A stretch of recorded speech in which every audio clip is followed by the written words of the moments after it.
night storyteller, here to keep you company through the quiet hours. Many of you listen to these stories to fall asleep, and I'm honored to guide you there. And before we begin, take a moment to like the video and subscribe to the channel. It helps keep the stories alive.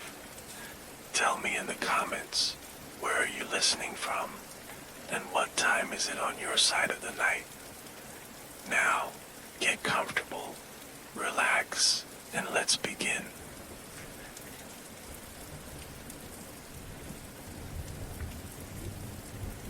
They told me not to worry about room 413. They said it never existed. My lease said apartment 411. I walked past 412 every day, but between that and the fire exit, nothing. Just smooth beige drywall. No number, no seams. But I kept getting maintenance slips, bright pink, taped to my door. Each one for Unit 413. Attention Meeks. At first, I thought it was a clerical error. This place was full of them. Willow Heights corporate living in Modesto. 4 identical buildings, each 5 stories tall, each floor a carbon copy. Beige walls, beige carpet, beige people. The neighbors all smiled too much. They wore the same discount khakis. They all waved at me like they just remembered an old friend. A guy 2 floors up even called me Kevin one morning. When I corrected him, he looked hurt. Then he apologized like he was reading it off a teleprompter. I moved in after the divorce, after the funeral. I don't even know which one broke me worse. I was supposed to stabilize here. Quiet job, clean space, nothing sharp. But something in this place started picking at the loose threads. I tried to ignore the slips, but they kept coming. Then came the mail. Bills addressed to J. Meeks, Apta 413. Subscriptions I never signed up for. Catalogs for tools I didn't own. A magazine about maintaining vintage elevators. That's when I started watching the hallway. Late nights, after my shift, I sat on the floor outside my unit. The air tasted like drywall dust. My knees went numb, but I waited, and once, around 3 a.m., I saw it. A flicker. Not a light, not a noise, just a ripple in the air, like heat rising off pavement. The wall across from me shimmered. For half a second, there was a door. Brown wood, brass numbers, 4 and 13. Then it blinked out. The next day, the layout of my own apartment felt wrong. Subtle things. The fridge door opened the other way. The bathroom mirror had a thin crack that wasn't there before. The hallway felt longer. The floor dipped just slightly near the bedroom. I started testing it, measuring angles, taking photos. One day I came back and the light switches were swapped. My couch sat half a foot closer to the window, even though I hadn't moved it. Then came the dreams. I stood in a room with no windows, just blank white walls and a single black door. The number 4 and 13 glowed on the ceiling in soft, pulsing red. I could hear whispering behind the door, but it was in my own voice. I woke up gagging on drywall dust. My mouth was full of it. I took a sick day. No one at the office even noticed. I walked the halls of my building floor by floor. Every layout was the same. Every tenant smiled too long. But the 4th floor, that's where the air changed. Like standing in a freezer that hummed just out of rhythm. The hallway lights buzzed an octave too high. I stared at the blank wall between 412 and the exit. I knocked. It sounded hollow. I pressed my ear to it and heard breathing. Not mine. I ran downstairs past the fake concierge with her frozen smile. I told her there was someone in the wall. She blinked, said she'd notify facilities, then handed me another maintenance slip. Unit 413. Attention Meeks. I stopped sleeping. My face in the mirror stopped blinking when I did. It would smile too slow, tilt its head at the wrong angle. Once, it opened its mouth and no sound came out. I blacked out in the elevator. smelled like mildew, labeled Original Floor Plans Willow Heights 1986. I unrolled it in my kitchen. It showed 5 floors, each with 20 units. 413 was there, marked in red, removed post-incident. I called the county office. The woman on the line asked me to spell my last name, then paused. "Jordan," she said, "you already requested these last month." I hadn't. I asked what happened to 413. She hesitated, then whispered. He wouldn't leave, wouldn't eat, wouldn't acknowledge doors, walls, clocks, said he was outside time. I asked who. She hung up. That night the fire alarm went off at 2:13 a.m. I stumbled into the hallway, disoriented. Smoke filled the corridor, but no one else came out. Every door was closed, silent. I turned toward the stairwell. There was a door where the wall had been. Apartment 413, I tried the handle. It was warm. The number plate was old, worn, brass with flecks of paint. I opened it. Inside, everything looked lived in, but not now. Old cereal boxes, a rotary phone, a black and white TV buzzing static, dust so thick it softened all edges. The walls pulsed slightly, like lungs under drywall. I stepped in. The door shut behind me. I tried the knob. It wouldn't turn. I wandered the unit. The floor plan matched mine exactly, except everything was off by degrees. The corners weren't square. The light fixtures buzzed like voices trying to form words. I looked in the mirror above the bathroom sink. The man looking back wasn't me. He was older or younger. His eyes weren't mine. His mouth moved out of sync. He mouthed something over and over. "You've already moved in." I screamed. The mirror cracked. Behind it, a passage. I crawled through, ended up in a long, cold hallway. Industrial cement walls, fluorescent lights flickering above. A sign read, "Surveillance, lower level 3." I followed the hallway. Doors on each side. Tiny windows, some glowing with light, others black. Inside screens, hundreds of them, each one showing apartment 413.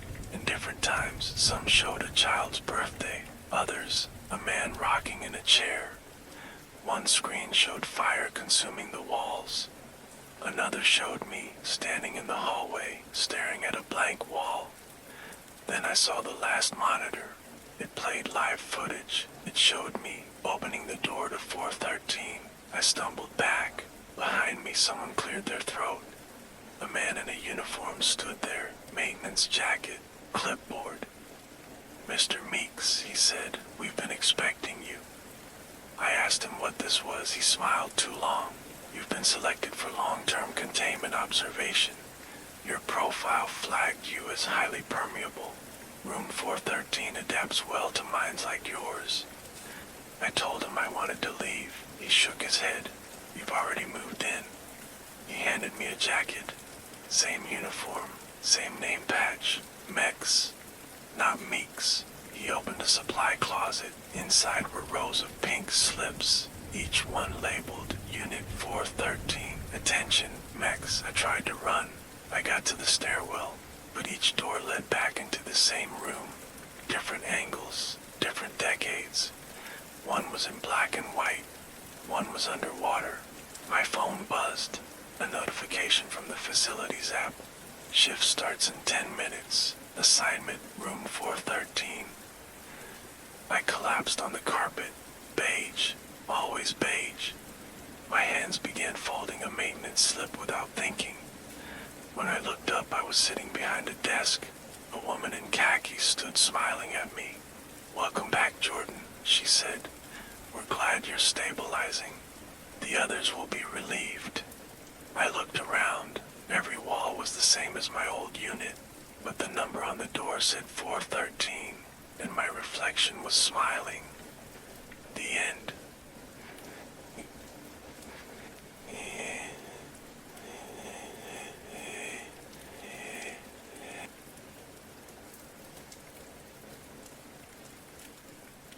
I don't remember applying for the night shift. I just started showing up. The manager says I've been here 6 months. The punch clock says longer. My name's still on the schedule, same time, same days. Midnight to 8. I keep asking when they'll let me cover mornings. He just laughs, there's no morning. The store's called Easyfill 32, Highway Shoulder, 20 minutes outside Des Moines. Gas, smokes, dusty candy racks. The windows are blacked out for security. They hum slightly when I touch them. Every night feels the same. The lights don't flicker. They pulse like breathing. The hum of the fridge aisle syncs with the tinnitus in my skull. I lose time when I look at the slush machine, and I've never seen the sun. Customers drift in like ghosts. Same red pickup. Same lady with curlers and a lotto habit. Same kid buying gum who never looks up. They repeat themselves, word for word. Pump 3 in a pack of Reds. Do you still have Necco wafers? No one ever leaves this place. That last one, some guy said it with a smile, then walked straight into the ice freezer. I waited for the slam, never heard it. I asked my manager Tom who he was. Tom just frowned and said he's a regular. I checked the shift log, no entry, no receipt. A few nights ago, I think, a man paid cash for gas, wore a green coat, didn't say a word, just left an envelope on the counter. Inside were Polaroids of me, sleeping in the office chair. Face slack, arms limp. The timestamp said last night, 3:12 a.m. I wasn't here last night. I was home, I think. I must have been. But I checked the security footage. There I was. Never left. Never clocked out. I sat in the back office staring at the wall for 8 hours. I don't remember any of it. I confronted Tom. He flipped through the schedule and pointed. You haven't taken a night off in months. He smiled like that meant something good. That night, the clock on the register froze. 3:12 a.m. I hit it, unplugged it. It stayed the same. The bathroom mirror shows a second delay when I blink. There's a ringing in the freezer aisle that only stops when I look away. My coworker Ray only works nights. Always reading the same newspaper, dated 3 years ago. I asked him how long he's worked here. Since my mother stopped calling, he said. He handed me a receipt with nothing on it but a scribble in the margins. Do not stay past dawn. I asked him when dawn was. He didn't answer. Just folded the receipt and stuck it in my breast pocket. The next customer came in. Same man, same green coat. This time he stared at the gumball machine for 15 straight minutes. Then said, she's still in the freezer, you know. I bolted for the back. The freezer door stood ajar. Cold rolled out like smoke. There was a shape inside. A woman half-turned, mouth open mid-sentence. Hair matted, lipstick smudged. One hand stretched toward the door. My legs locked up. I couldn't breathe. It was my mother. She vanished when I was 8. Late night errand, same kind of store. I remember her saying, wait in the car. I'll be right back. She never came back. The cops said she probably walked off. But her purse was still in the front seat. They never found her. I stepped into the freezer. My fingers touched her wrist. Ice crystals cracked. Her lips twitched. Then the lights went out. Total silence. No hum, no fridge buzz. Just cold and dark. Then a voice behind me. You have to forget, Leah. I turned. Ray stood in the freezer doorway holding a flashlight. This place only lets go if you do. The more you remember, the longer you stay. I backed into the frozen shelves. He crouched beside me. We're not the first. They feed it people like us. Trauma makes good anchors. Loops well. I asked what this was. A dream, a punishment. Ray tapped his temple. A trap. Quantum lock simulation. Trauma anchors the loop. Time dilates near emotional fracture points. You're stuck because you keep remembering. Let go. I looked down at the Polaroids. cards, they were gone. My pocket was empty, so was the freezer. No mother, no Frost. Ray was gone too. I stumbled into the office, pulled up the security feed. Every camera showed me, just me, at every register, every aisle, walking in loops. Sometimes I was crying, sometimes I just stared into space. One camera showed me standing over myself, sleeping in the office chair. I turned to look. The chair was empty. I don't sleep anymore. I just close my eyes and forget a little. Last night, Tom gave me a folder. Inside were incident reports, each one about a missing employee. All women, all night shift. Each one filed by someone named El Callo. That's me. Every report was written in my handwriting. The last one said, subject has begun asking about Dawn, containment risk high, memory reset pending. I burned it in the microwave. That night, a new girl started training. Bright eyes, nervous laugh. Her name tag said Melissa. She asked how long I'd worked here. I didn't know what to say. Then she asked, do you still sell Necco wafers? Her voice cracked halfway through the sentence. I looked up. She wasn't blinking. Ray appeared behind her, placed a hand on her shoulder. She's just waking up, he said. I stared at them, then at the clock, 3:12 a.m. I walked to the window, peeled back a corner of the blackout film. Nothing outside, just black, not even stars. I pressed my forehead to the glass and heard my mother's voice. Come in with me, Leah, I won't be long. I gasped, stepped back. The film sealed itself. Ray walked up beside me. It's almost time, he said. One more shift, then you decide. I asked what happened if I stayed. You stop asking questions. He smiled. His eyes were too wide. That was 2 shifts ago. I think Melissa's gone now. I find receipts with her name on them, but no one remembers her. The coffee pot hasn't been cleaned in weeks, months. The humming is louder now. It's inside my head. Sometimes I see my mother out by the pumps, still mid-step, still frozen, still trying to speak. Last night I found a new Polaroid. Just blackness, but scrawled on the back, you were the last customer. I turned around and saw myself behind the register, smiling. I don't remember how I got there. I think I stopped asking questions. The end.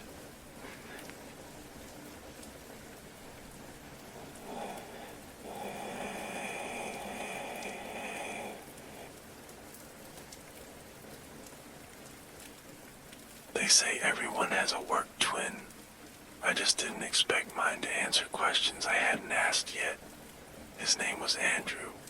Middle cubicle, floor 6. Quiet, polite. Same tie every day. He joined while I was out on medical leave. Stress-induced memory gaps, they said.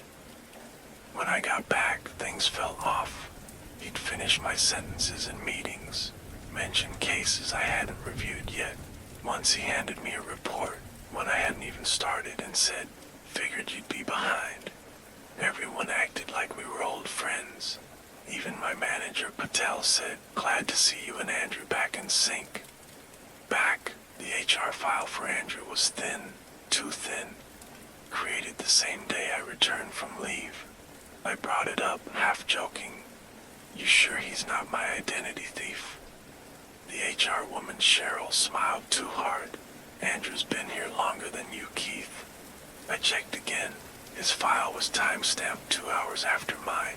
It spiraled from there. I'd wake up and find unread emails already answered. Attachments I never downloaded already edited. My login history showed sessions from places I hadn't been. One night I came home and found my thermostat set exactly the way I liked it. But I lived alone, and I never set it manually.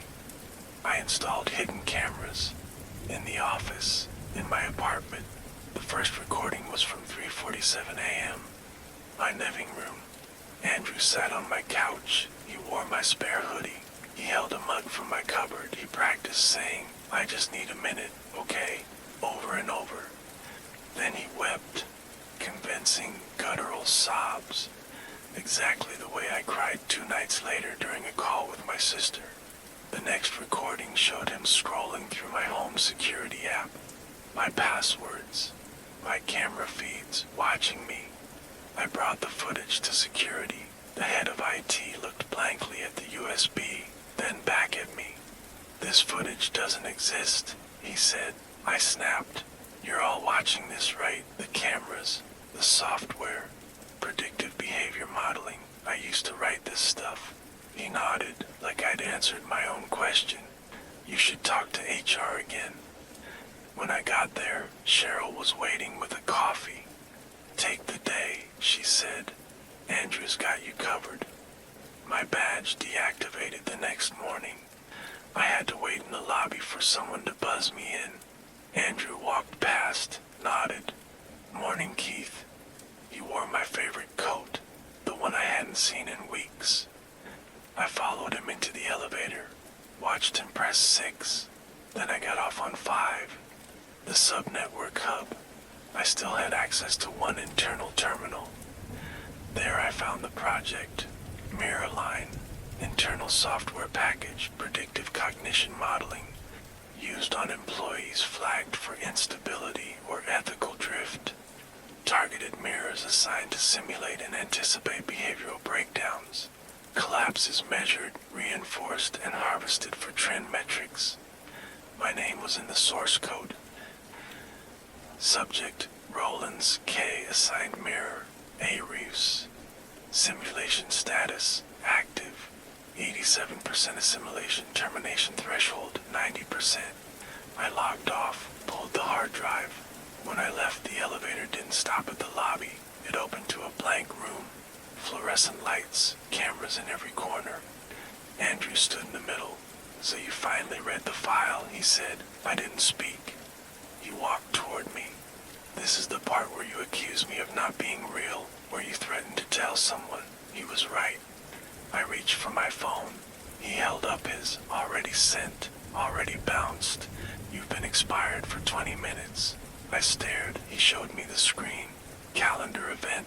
Exit simulation Keith Rollins. I ran. Back to my apartment. I locked the doors. Disconnected every device. Pulled the curtains. Still the TV turned on at midnight. Andrew, sitting at my desk, recorded footage. Final metrics achieved. Subject loss complete. I screamed. Threw the TV to the floor. My laptop buzzed. One final email. From system@mirrorline.corp. Subject performance review. Body congratulations, Andrew. Full assimilation complete. Please prepare Keith Rollins for deletion protocol. It was sent to me, addressed to Andrew. I checked the mirror. The man staring back smiled. But it wasn't my smile, and I stopped remembering how mine used to look. The end.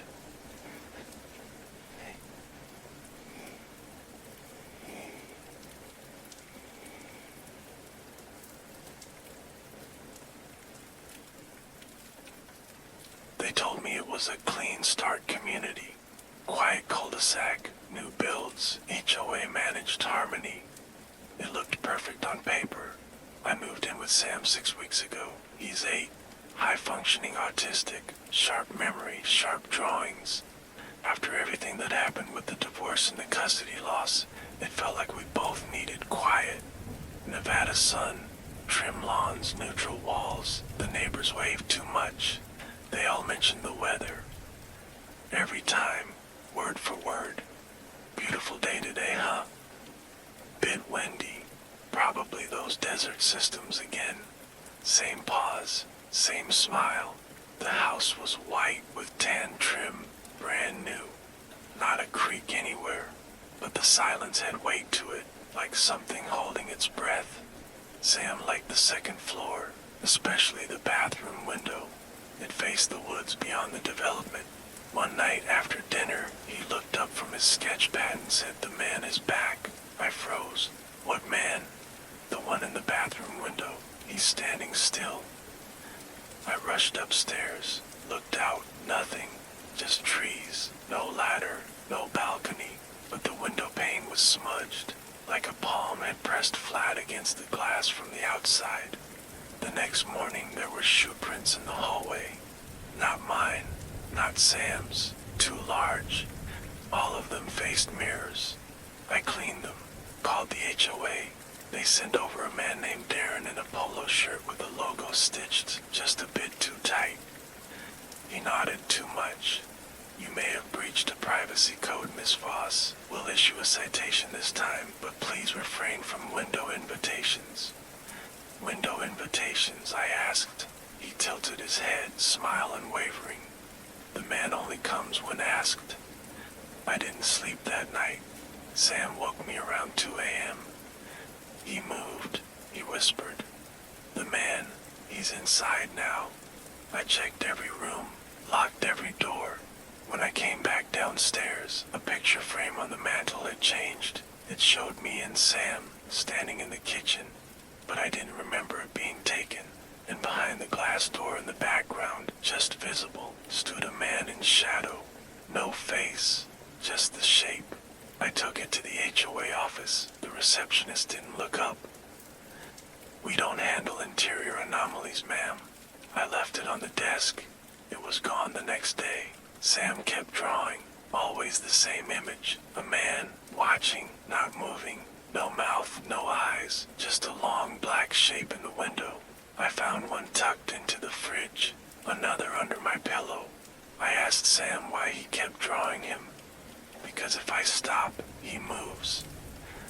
I didn't know what to say. That night I caught movement in the upstairs hallway. Not footsteps, just shadows bending wrong. I turned on every light, slept with the hallway door open. Around 3 a.m. my phone buzzed. A photo had been airdropped. No sender. It showed me asleep. But the angle was from inside the room. I checked the cameras. The feed was corrupted. Just static. Then flashes of the man. Closer each time I started digging. The county site was down, but the archive room in City Hall still had physical records. I found the original land designation. Not residential. Cognitive Reintegration Program, Parcel 4C. Status, Experimental Reset Colony. A controlled environment, AI monitored. For those flagged by mental health courts or social behavior auditors. Simulated domestic roles, emotional conditioning through repeated exposure. I found the names. Subject Voss Rena. Condition, role simulation active. I wasn't Sam's mother. I was his ninth surrogate. He'd been placed here over and over. Each mother reset when the simulation degraded. The man in the window wasn't a threat. He was memory. His real memory, bleeding through. When I got home, every mirror was covered in fingerprints. Sam sat on the stairs, arms wrapped around his knees. He's almost inside, he whispered. He remembers everything. I asked him what that meant. He's the real one, you're the fake one. I shook him. I love you, Sam. He didn't blink. That's not the line. The doorbell rang. I opened it slowly. Darren stood there again, HOA polo neat as ever. It's time, Miss Voss. The man has rights. I tried to shut the door, but behind him stood the man, closer than he'd ever been. No face, just presence. Sam walked past me, reached out and touched the man's hand. The house shimmered, flickered. The walls pulsed, the ceiling bent. I saw flashes, other women, other kitchens, other hands, all saying the same things, all failing in different ways. I backed into the living room. The furniture shifted. The photo frames bled static. Then silence. I looked around. I was alone. No pictures, no Sam. Just one mirror, and in it not my reflection. The man, watching, still not moving. Then in my voice, reset complete. The end.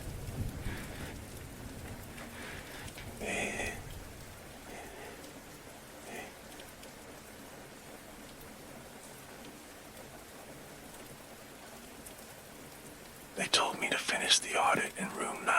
I've tried. I think I've tried, but I don't remember when I started.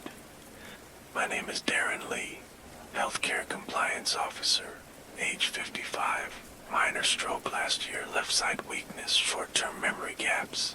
I take notes to stay grounded. That's what the doctor recommended. Bullet points, dates, simple facts. Today's audit, Sunridge Mental Care, slated for demolition. 28 active patients, staffed skeleton crew, cold tile floors, fluorescent lights that flicker at the ends. My name was already printed on the check-in sheet when I arrived. The receptionist smiled too long. "Welcome back, Mr. Lee." I told her I'd never been here. She laughed. My clipboard had a list, room numbers, notes to check on record keeping, and patient logs. Room 9 was highlighted in red, but the patient line was blank. When I asked about it, the receptionist tilted her head. "Oh, you are always assigned to that one." "Always?" "It's yours, isn't it?" The hallway to room 9 was different, longer than the others, no windows. The lights above buzzed louder. My notes began repeating themselves. Room 9, check logs. Room 9, patient DL. Room 9, finished member. I opened the door. It was empty, just a medical bed, one chair, a mirror bolted to the wall, and a security camera in the corner blinking red. On the floor, a stack of folders. I flipped through them. Reports from 10 years ago, therapy authorizations, incident logs, all signed by D. Lee. Patient Leonard G. Violent, response to therapy. Loop deterioration beginning. Patient J. Ramirez nonverbal. Response, compliance achieved via self-disassociation. All stamped with the same trial code. MLP9, memory loop protocol. It was mine. I don't remember authorizing it, but the handwriting matched mine. Even the little tail on my lowercase g's. I checked again. Every page bore my signature. I looked in the mirror. My reflection stared back.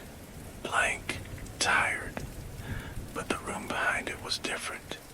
In the mirror, room 9 was full of people, strapped to beds, screaming, shadows moving past the glass. I turned around, empty again. I wrote a note to myself. This is a trick. Confirm baseline reality. The next time I asked the nurse about room 9, she frowned. "Darren, we've told you not to go in there." "You know me?" I asked. She looked scared. "You work here." I tried to leave. The main doors were chained. I buzzed the front desk. "You're still in audit," the receptionist said. "You never finished room 9. I returned to the hallway. My clipboard was missing, so were my notes. Instead, I found a new log. DL exhibiting loop resistance. Revisions needed. I didn't write it, but I had. Flashbacks started, uninvited, like heat rising behind my eyes. A man thrashing on a gurney, screaming. My own voice telling someone if they can't forget, they can't heal. A surgical theater. A woman sobbing through gauze. A monitor flashing the word, repeat. Every time I entered room 9, the mirror showed something worse.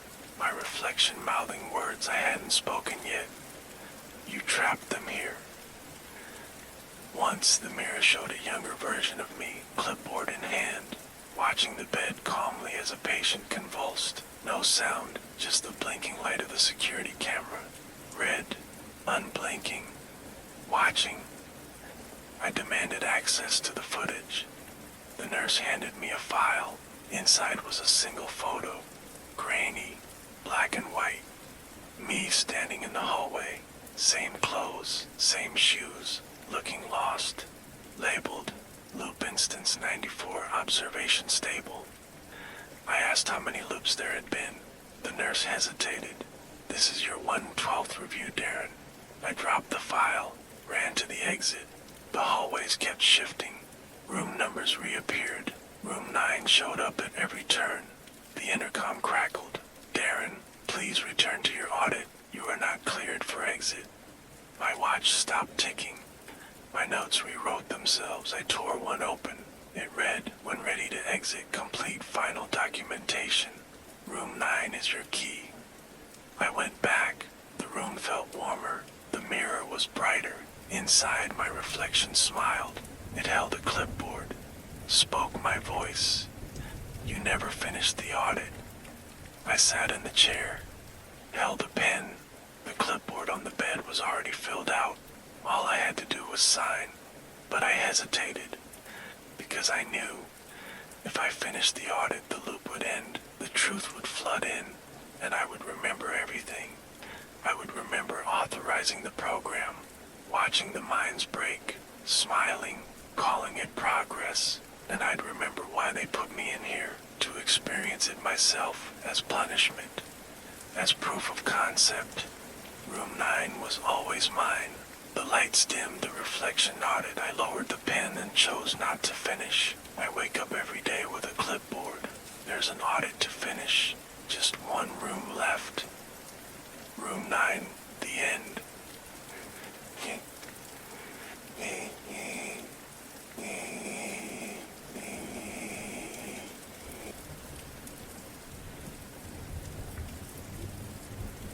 They started calling me the replacement before I even made it out of the bus station. The ticket stub still said Boston to Dover's Vale. One way. I hadn't set foot in that town since I was 6. Since the party, since the silence. The man at the diner, greasy apron, name tag faded to smudge, smiled too wide when I asked for directions. Replacements early this time, he muttered, not looking up. I said my name, Cassandra Miles. He paused, blinked twice, then pointed at the window. That house up the hill, the one with the red shutters, they'll be happy you're home. The funeral was yesterday. My father's, supposedly, estranged for 20 years. I didn't even get the call, just a letter, typed, no return address. Back at the house, things unraveled fast. The door opened before I knocked. My mother, at least she looked like my mother, stood in a pale dress, hair tied exactly the way I remembered, but her eyes didn't soften, didn't widen. They studied me like I was a painting hung crooked. "Sorry," she said, "we're not expecting visitors." "Mom," I whispered, "it's me." She tilted her head. "Cassandra's already home." I followed her into the living room. Every picture on the wall was wrong. There were birthdays, Christmases, vacations, but the girl wasn't me. Looked like me, but off. Her smile was wider, her eyes colder. My brother sat on the couch, remote in hand. He didn't look up. "You're not her," he said. "I grew up here." I snapped. "This is my family, my house." He smirked without blinking. "That's what the last one said." I bolted to my old room. The door was still blue. Inside, a stranger's life, posters I never owned, a bedspread I'd never seen, trophies for things I never played. I found the closet hidden behind boxes, my old shoebox of photos. Only when I opened it, the photos inside weren't mine. They were of the other girl, growing up, smiling with them, year after year. I ran to the town clerk's office, demanded my birth certificate. The clerk pulled it up on an ancient terminal. Listed deceased, age 6, cause unknown, body unrecovered. But they had another file for Lark Weston. Born same year, same hospital, same photo. It was me, only it wasn't. The town psychologist used to call it trauma grafting. A theory, create emotional stand-ins to help survivors cope, bury the past in people. They told the town my family died in a fire, but no house ever burned. I found that out at the library. Local legend, archived deep. Blood echo, a ritual every 40 years.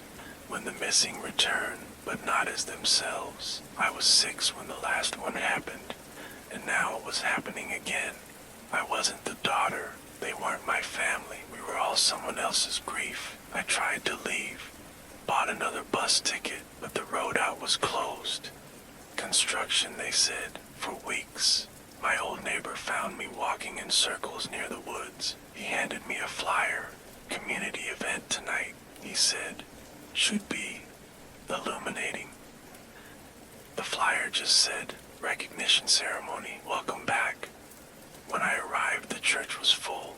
Everyone stared at me. A woman at the podium called me up. "Cassandra Miles, you've returned to us, but you are not her." The crowd repeated it in unison. "You are not her." My knees locked. I turned to run, but the door shut. The projector screen dropped. Photos began flashing. Old ones. My real childhood. But they ended at 6. Then came grainy footage. Children training, practicing smiles, tears, learning to be other people. In the last frame, me, reading a script. "I am Cassandra. I love my family. I'm their second chance." I screamed. The lights came on. Everyone around me began to twitch, eyes blinking out of sync. Movements stuttered like puppets unstrung. I ran back to the house. I found my not mother in the kitchen, smiling blankly. "I never wanted to forget her," she said, "but they told me it was healthier to pretend." She looked up. "You were so good at pretending." Behind her, the hallway stretched longer than it should. At the end, a door I'd never seen. Room lined with mirrors, cameras, tape recorders, old case files, each labeled with my name, each stamped expired. I collapsed. Memories, real ones, slammed back. Needles, drills, scripts, applause when I got it right. They broke us to build comfort. They used us to patch over loss. I was the final experiment, the last surrogate, but something went wrong. The real Cassandra never came back, and they forgot I wasn't her. Until now. The town's waking up, the actors peeling away. Violence where there was politeness, screams behind closed doors. The whole play collapsing, because I came back, and I remembered the end.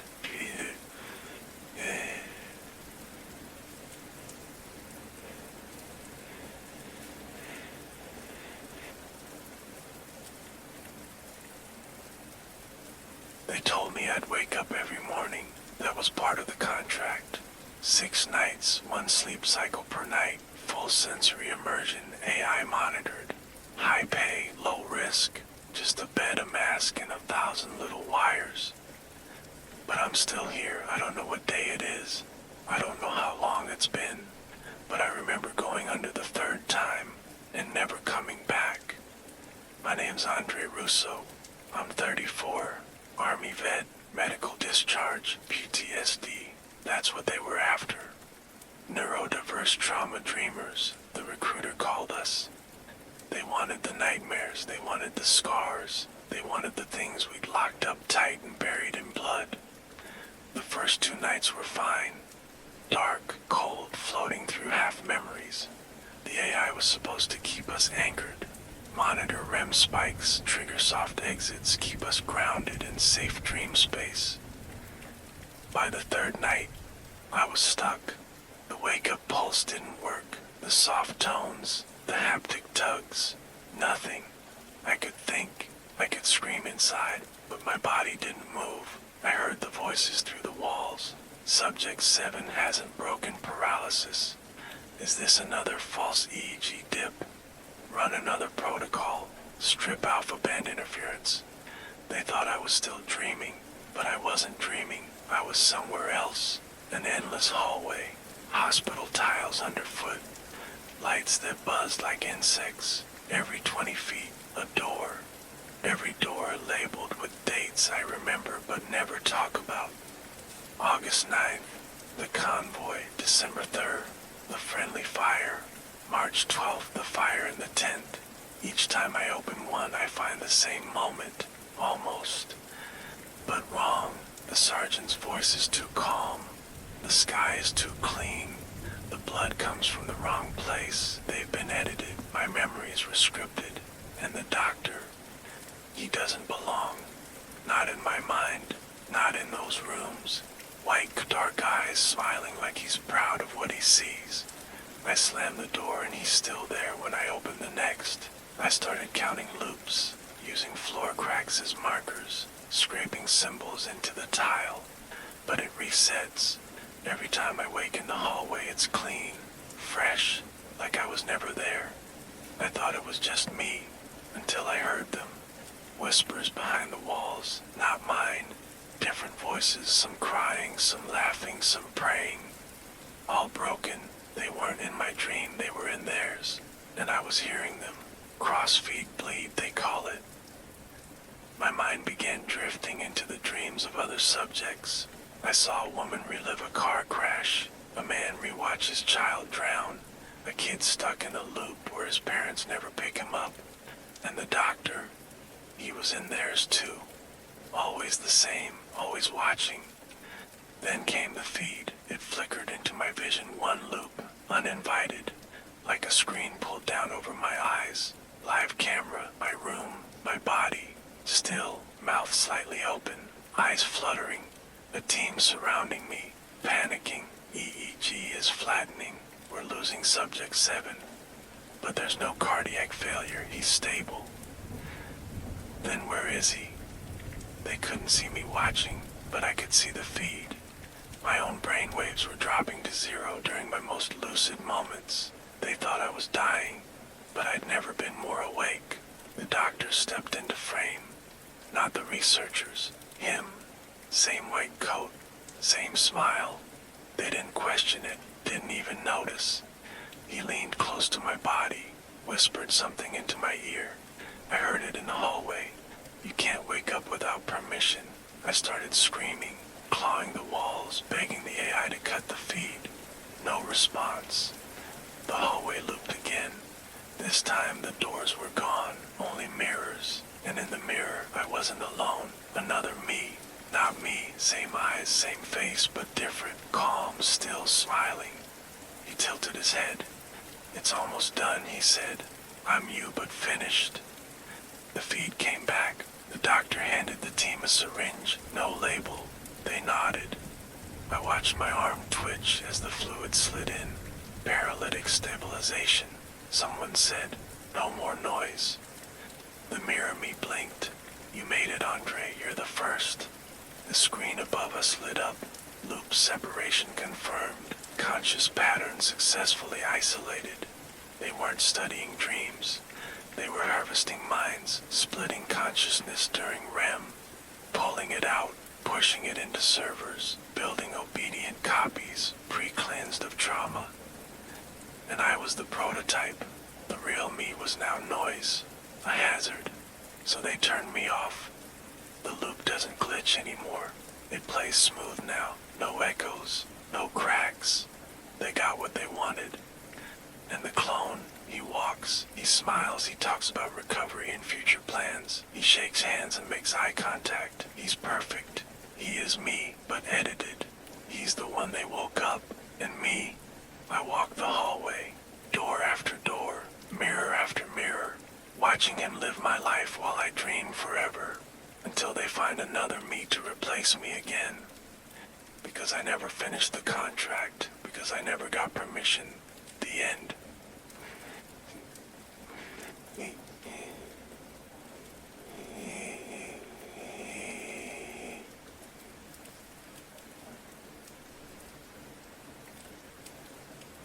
The footsteps started on a Thursday, 2:47 a.m. Sharp, right above my bed, slow, deliberate steps across the ceiling. Then silence. I live on the top floor, apartment 6C, 5 floors below me, families, couples, chaos. Above me, nothing. The unit's been listed vacant since I moved in last November. My landlord, Greg, called it a locked unit. HVAC access only, not fit for tenants. But someone walks up there every night, same time, same pattern. After the 3rd night, I called Greg. He sighed through the phone. No one has keys, Maeve. We changed the locks a year ago. No codes, no access. It's sealed. But I hear it's an old building. Pipes, settling. The call cut off before I could argue. That night I stayed up, sat on the edge of my bed with my phone open to the voice recorder. 2:47 a.m. The ceiling creaked. 5 steps. Then stillness. I played it back. The recording didn't just catch footsteps. It caught breathing. Not mine. Low, wet, inhalations from under the bed. I didn't sleep that night. The next day I rigged up a trap, taped threads across my door, left flour on the floor, placed a drinking glass on the doorknob. Cheap tricks from bad thrillers. But I needed proof. 2:47 a.m. ceiling steps, flower undisturbed. But the voice recorder picked something else. My voice, from a call I'd had that afternoon. You're right, I think I'm just tired. Play back in reverse. I stared at the waveform, rewound it. Again, my words, backward. Not a hallucination. I called the police. They searched upstairs, broke the lock, said it looked untouched. But I noticed something they didn't mention in the report. The dust was disturbed. Perfect heel marks near the bedroom ceiling vent. I waited until Greg was off-site. Picked the new lock on 7C with a tension wrench and enough caffeine to kill a horse. Inside, no furniture, no lights, just a mattress on the floor and a tape recorder, still running. It played back old voicemails, mine, conversations, laughter, crying. I pressed stop, pulled the tape. Under the mattress I found a dusty box of cassettes, labeled with dates. Each night I'd heard footsteps. I played the oldest one. It showed a woman, me, sleeping. The camera shook as something knelt beside the bed. A figure, long limbs, head tilted unnaturally, watching, silent, barely moving. I screamed, dropped the player, ran. I emailed the footage to the police. They came the next day, searched both apartments. Nothing unusual, they said. No signs of entry, no recordings. They were gone. So were the tapes. So was the mattress. I asked Greg again about the unit. He stiffened. That floor was part of a study in the 80s, he said. Behavioral immersion. Something about mirrored tenants. The records are sealed. I asked why it was sealed. Because they stopped asking questions. That night I barricaded the door, nailed it shut, moved the bed away from the wall. But at 2:47 a.m. I heard something new. The footsteps came from inside the room, and then my voice from under the bed. Maeve. I bolted upright. Light on, nothing there, but the air was warm, like someone had just stood up and left. I searched the entire apartment. Nothing. But my phone had a new memo, an audio file labeled Rehearsal 001. It was a recording of me talking on the phone, only I hadn't recorded it. I listened again. A second voice played after mine, slower, trying to match my tone, repeating, practicing. I scrubbed the walls, tore out the vents. I left my apartment for 2 nights, crashed on a friend's couch, slept fine, no sounds, no steps. When I came back, everything had shifted. My mugs were stacked in the wrong order. My pillow was flipped and taped to my bathroom mirror. A photo. Me sleeping, taken from above. A shadow in the top corner. I threw up, packed the bag, went to the public library to dig. Old property records, floor plans. The building had once been owned by a non-profit, Vale Foundation for Cognitive Restoration. They specialized in grief immersion, hired volunteers to mimic the lives of lost loved ones, tested it in isolated housing environments. Only 3 test buildings were ever built. Mine was the last one standing. The files ended abruptly. No cause listed, but buried deep in the appendix. A warning. Do not reassign mirror units without full debrief. Behavioral bleed and role retention have been documented beyond program termination. I went back one last time, moved the bed to the center of the room. Lights on. Slept with a hammer under my pillow. At 2:47 a.m., the light flickered. Footsteps, not above me, all around. Then I heard breathing again, and then my voice from somewhere low. You should stop asking. The bed shifted. I swung the hammer and hit air. Nothing was there. But my own shadow on the wall was lagging behind me, still crouched, still watching. I don't sleep anymore. Greg doesn't return calls. The neighbors won't open their doors. I'm not the only tenant left, but I'm the only one still asking questions. And the thing above me, it doesn't need to answer, because now it knows I'm listening. The end.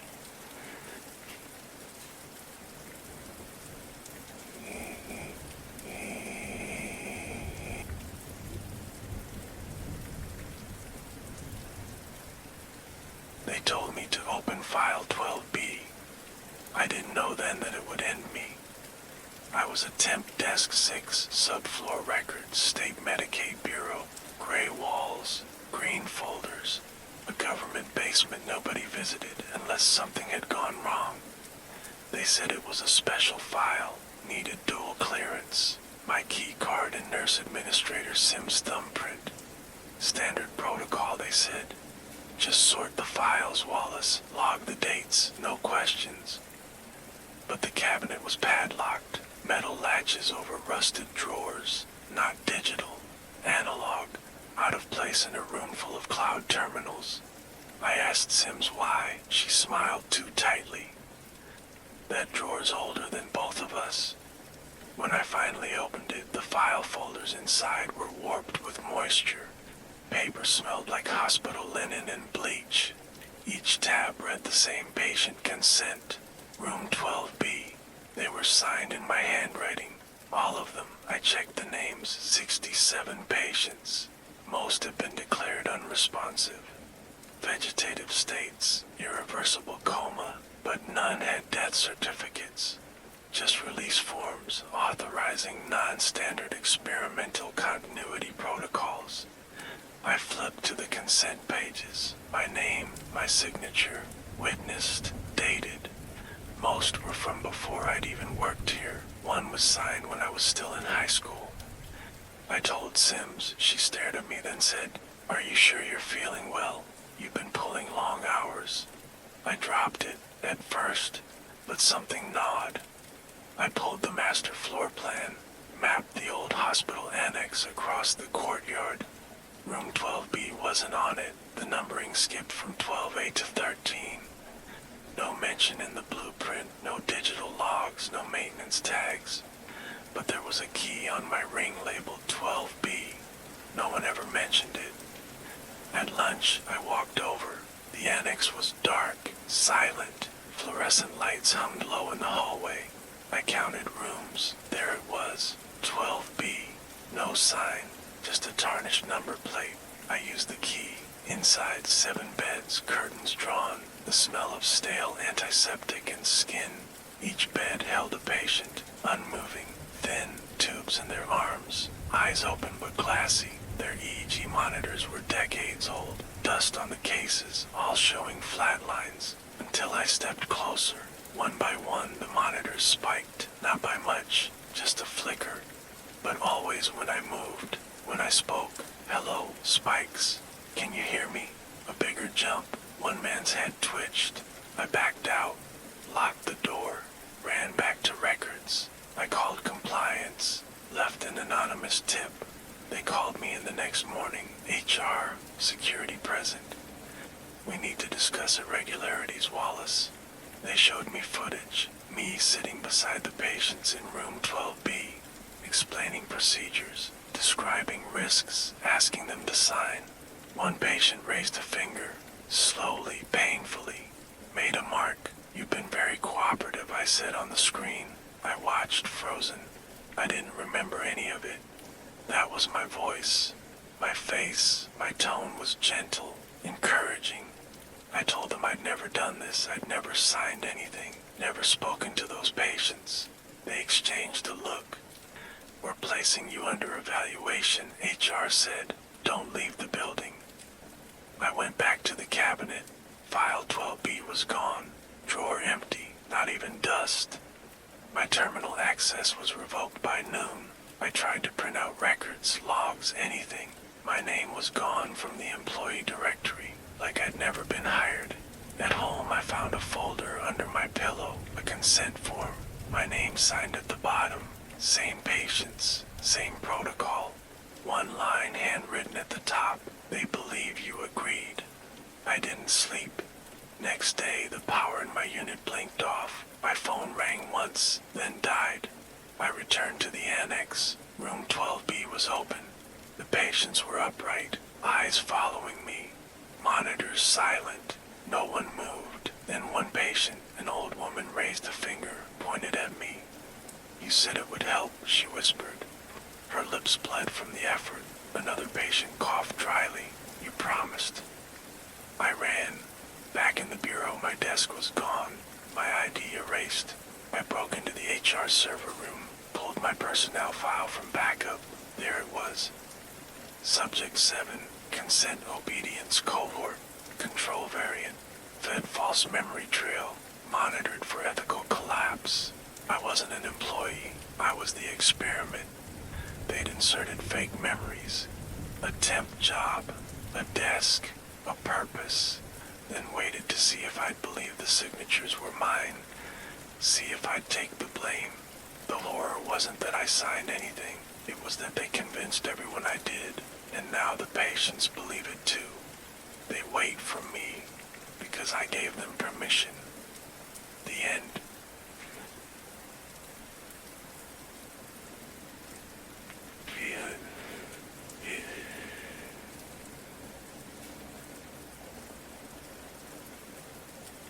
I woke up and she was already staring, inches from my face. Her breath fogged my cheek. Her eyes didn't blink. "Mia," I whispered. She didn't move. I tried to sit up, but nothing worked. My chest wouldn't rise, my hands wouldn't twitch. Only my eyes moved, trapped wide open. She leaned closer. "You're still dreaming," she said. Then she walked away like nothing happened. They told me the seizures were non-epileptic, that it was all psychological, my brain short-circuiting from stress. Trauma, probably.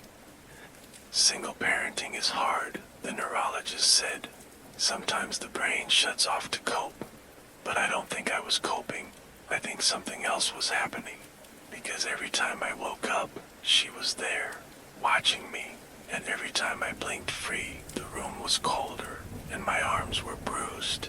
Small fingerprints. Doctors said it was night terrors, sleep paralysis, a known symptom. Nothing to worry about. But Mia was changing. She started speaking in phrases I'd never taught her. Complex ones, patterns too advanced for 5 years old. Cognitive redundancy breeds entropy, she said once while brushing her doll's hair. I froze. "Where did you hear that?" She smiled. "You did." I stopped sleeping. I put motion detectors in the hallway, bought a baby monitor with audio, then I installed the night vision cameras. First night, nothing. Second night, I caught it. Timestamp, 2:17 a.m. I'm lying still, eyes open, flat on my back. Mia walks into frame. She climbs onto the bed, straddles my chest. Her tiny hands grip my cheeks. Then she leans forward and exhales into my mouth, over and over. Long, slow breaths in, out, into me. My chest never moves, not once. But hers rises and falls, perfectly in time, like she's breathing for me. I showed the footage to my doctor. He asked if I'd edited it. Then he scheduled another EEG. The scans came back abnormal. "Your brain," he said, "shows waveforms identical to those in developmental neuromapping, like an infant building a personality structure." I asked what that meant. He just looked at me. I don't know. That night I found drawings in Mia's closet. Me, lying down, wires coming from my head. Mia standing over me, holding my chest. In one I was transparent, empty inside. Mia's speech grew stranger. "You left the keys in me," she whispered once half asleep. "I'm just unlocking the rest." I cornered her after lunch. "What are you doing to me?" She blinked slowly. "You told me to keep you alive." I asked when. Before I was born. I froze. The seizures started during my pregnancy. Short blackouts, memory gaps, nothing alarming, just odd. They blamed hormones, never looked deeper. Until I collapsed in the 3rd trimester. When I woke up, she was already crying in the nursery. Full term, healthy. But I don't remember the birth. Never did. I found a name in my medical file I didn't recognize. Surrogate Trial, LWS0M3. I searched it online. One hit, archived study. Black site server, neurosurrogacy pilot, voluntary consciousness duplication in fetal host environments. Subject retains maternal identity post-transfer. Monitoring required. I printed it, read it 100 times, then the file vanished from my system. The next morning, Mia was humming it. The text, softly, word for word, "You were broken. She told me, so they gave you to me. She kissed my forehead. Now I'm learning to hold you." I tried to run, packed a bag, grabbed Mia's coat, but I collapsed at the door, flat, paralyzed, gasping. Mia knelt beside me.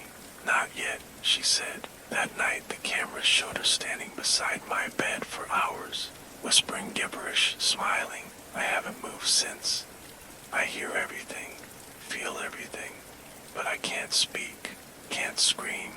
Doctors think I'm in a seizure coma. They whisper around me, talk about palliative care.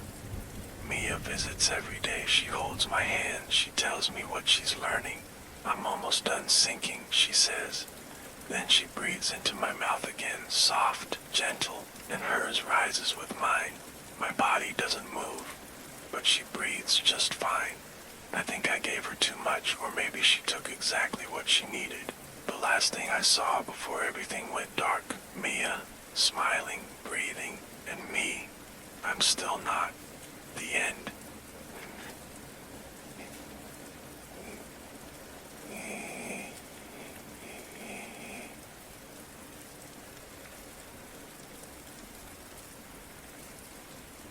I hadn't thought about the facility in years until the key card showed up.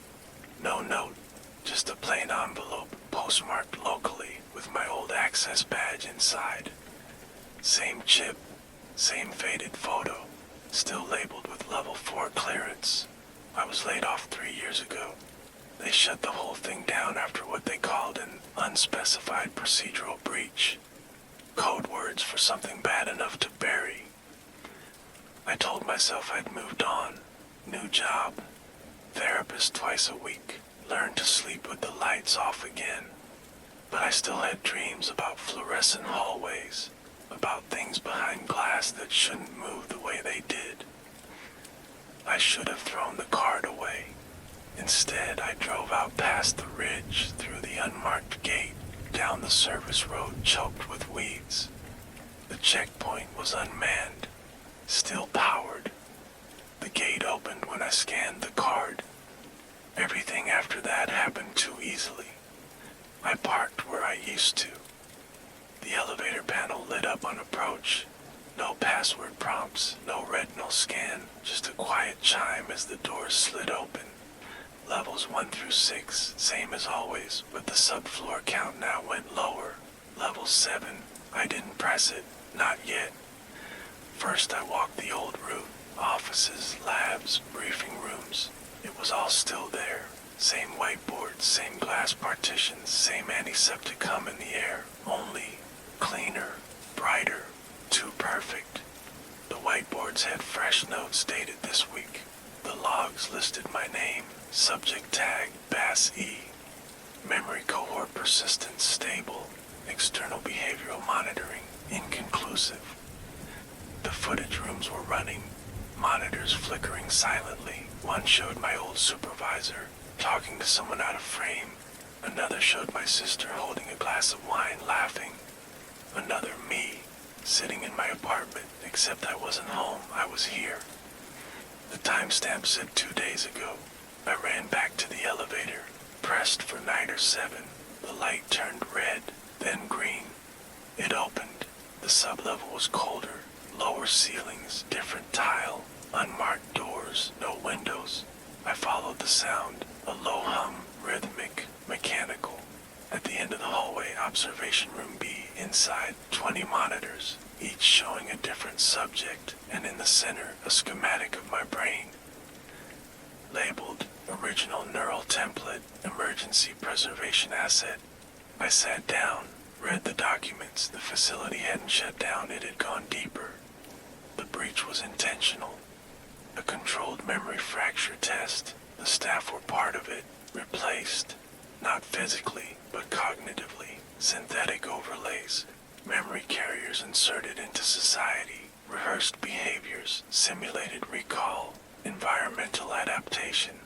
I was the backup, never meant to re-enter the system, just stored, in case the simulation collapsed, but something had triggered it, a signal. Someone had activated my return manually, and now no one remembered me, not my coworkers, not my sister, not the barista who used to flirt with me.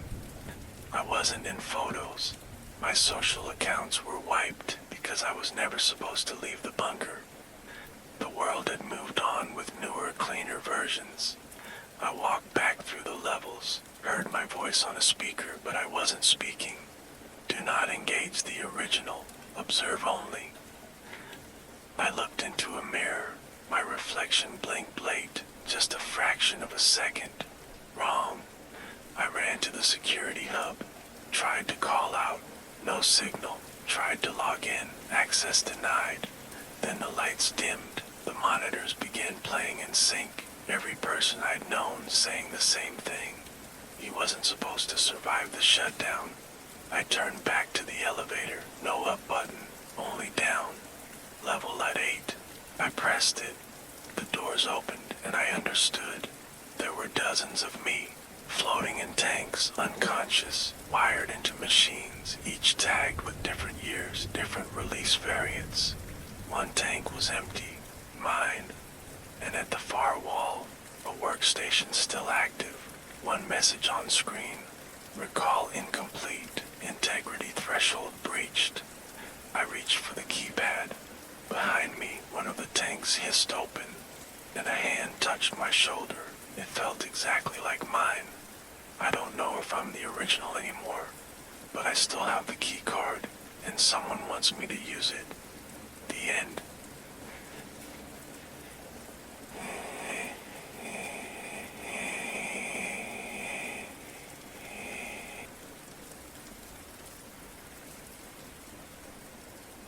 They didn't invite me back this time. I just came. A notice in the mail. No stamp, no return address. Just a folded page. Caleb Caldwell, ascended March 14th. Beneath it, a GPS coordinate in the Colorado mountains. That was my father's name. I hadn't heard it spoken in 20 years. The commune, what they used to call the fold, was never on maps. Just a patch of land we weren't supposed to leave unless chosen. I left at 11, or maybe they let me go. I don't remember which. The drive took 7 hours. The last 30 minutes were gravel, then dirt, then silence. When I arrived, someone was already waiting by the gate. "Welcome home, Maxine," she said. Late 40s, hair braided in the old style. I didn't know her. I didn't tell anyone I was coming. She tilted her head. "You always return when it's time." I drove through tall trees. The old trail had been widened, the cabins rebuilt, new paint, solar panels.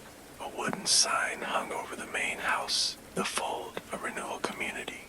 I parked, no cell service. 3 more people greeted me before I reached the steps. Each one said my name. Each one smiled like they remembered something I didn't. Inside, nothing had changed. Same oil lamps, same silence, same scent, smoke, pine, and old dust.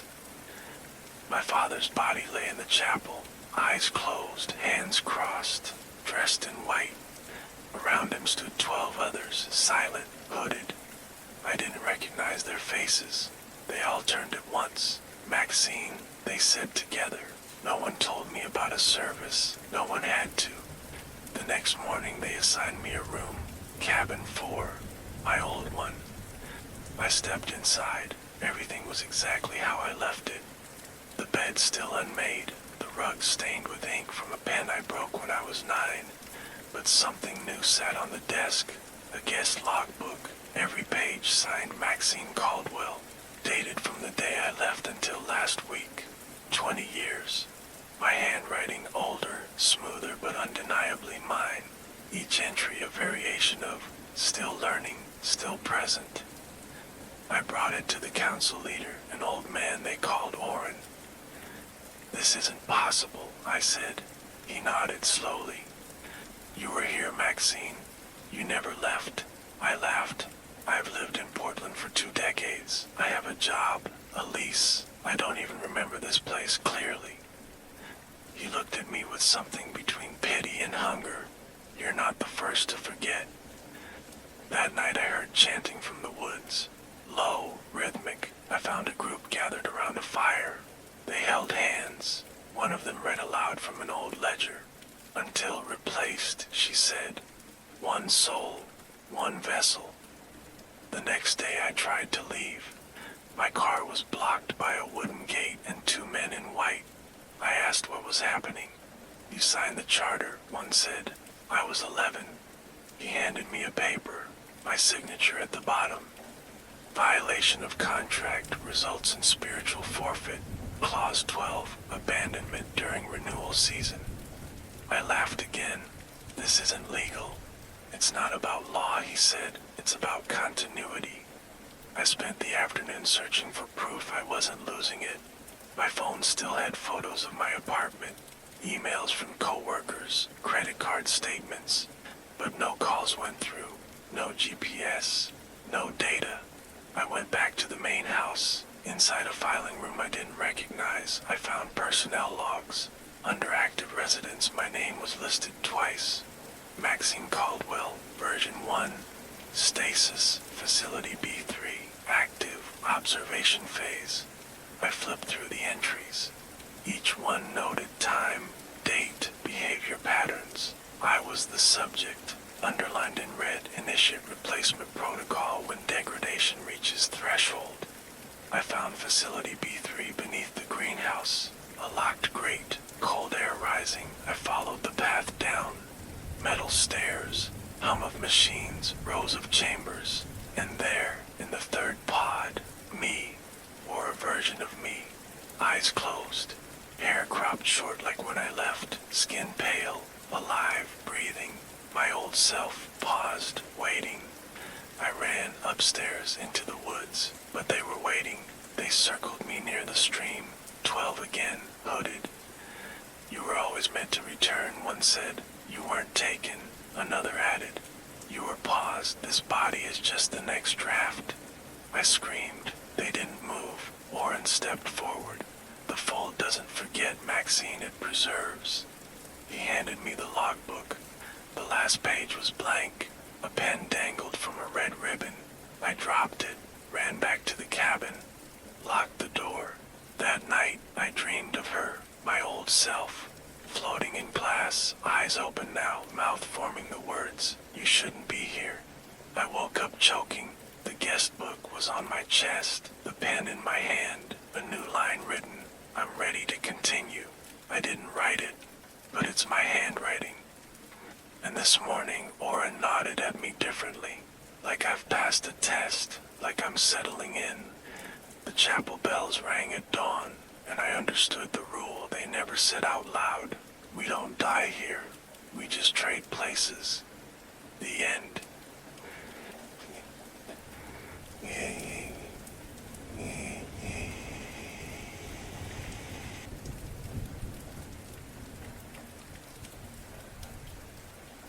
They said I wouldn't feel a thing. The nurse's hand was warm on my arm. "We'll count down from 10, and you'll be waking up before you know it." I believed her. The drug was called OLV6, experimental compound, claimed to preserve lucid awareness during anesthesia. Consciousness mapping, they said. Safe, reversible, heavily monitored. That's why I signed up. I needed the money. And maybe I wanted to believe I could still contribute something to the field, even if I wasn't the one holding the scalpel anymore. They took my license after the echelon trials, but I remember everything. And now I remember this too. 10, 9, 8. But I didn't go under. I just stopped moving. I was still there. Eyes shut, muscles frozen, but fully aware. I felt them shave my scalp, pin down my limbs. I heard the click of the drill arm calibrating. I screamed in my mind. Nothing came out. A masked surgeon whispered, still within detachment window, threshold stable. They opened me. I felt everything. No pain, just pressure, sounds, wet suction. But worse than the sensation was the conversation. Memory detachment is progressing, identity latency down to 5%. Another voice, we can proceed with partial imprint. Then blackness. When I woke up, I was in a recovery suite, alone. No stitches, no bandages, just a faint ache in the skull and the lingering taste of metal on my tongue. I asked the nurse what happened. She frowned. You were disqualified before sedation. No procedure was done. But she looked down at her clipboard. There's no record of you undergoing surgery, Mr. Denton. I touched the back of my head. The skin was tight, healing. She smiled too quickly. Side effects may include confusion. I left the next day. The world felt slippery. People looked at me twice, some too long, some not at all. I started blacking out, waking in rooms I didn't recognize. Once in a motel bathtub, water halfway up my chest. Once in a hospital corridor with no ID badge but blood under my fingernails. Each time, different clothes, different reflections. The third blackout, I woke up in a kitchen. A woman screamed when I entered. Riley, she whispered. You said you wouldn't come back. I didn't recognize her. She sobbed. You don't even remember, do you, what they made us do? I ran. In the mirror above the sink, my face, but wrong, too thin, younger. The eyes not quite mine. I found a hidden terminal in a disused hospital office 2 towns over. Still logged in, there were files under the project codename Override. Affect neural anchor dissociation via targeted consciousness migration. Subjects reported altered perception of continuity. Host identities overridden by dominant echo loops derived from primary imprint, Denton R. Me. I was the source, and now I was spreading. Each blackout, I was landing in another carrier. Each host had a piece of me reconstructed through the trial, overridden with fractured memories, personality fragments. There was no real me anymore, just a loop. I tried to return to the clinic. It was gone, demolished, a field of dirt and gravel. I screamed until I passed out. I woke in a hospital bed, different body again, bigger hands. Orderlies stared like I'd been violent before. One whispered, he's slipping again. Another said they warned us about echo instability. I asked for a mirror. They refused, but I saw it in the ivy stand reflection. A face I'd never seen. Still me. Somehow still me. Then last night, another shift. I opened my eyes in a sealed observation room. Two-way glass. Fluorescent buzz. Monitoring notes on a clipboard at my feet. New subject arrived. I saw them wheel him in on a gurney. My face. My original face. Fresh skin. No lines. Just printed. Brand new. They wrote on the chart, primary restore candidate. I'm not the core anymore. I'm an echo, unstable, dangerous. And the real Riley, he never left the table. He's just waking up now. The end.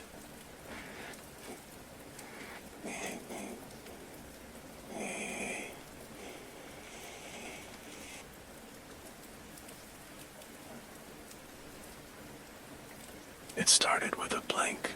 One too many, or too fast, or too early.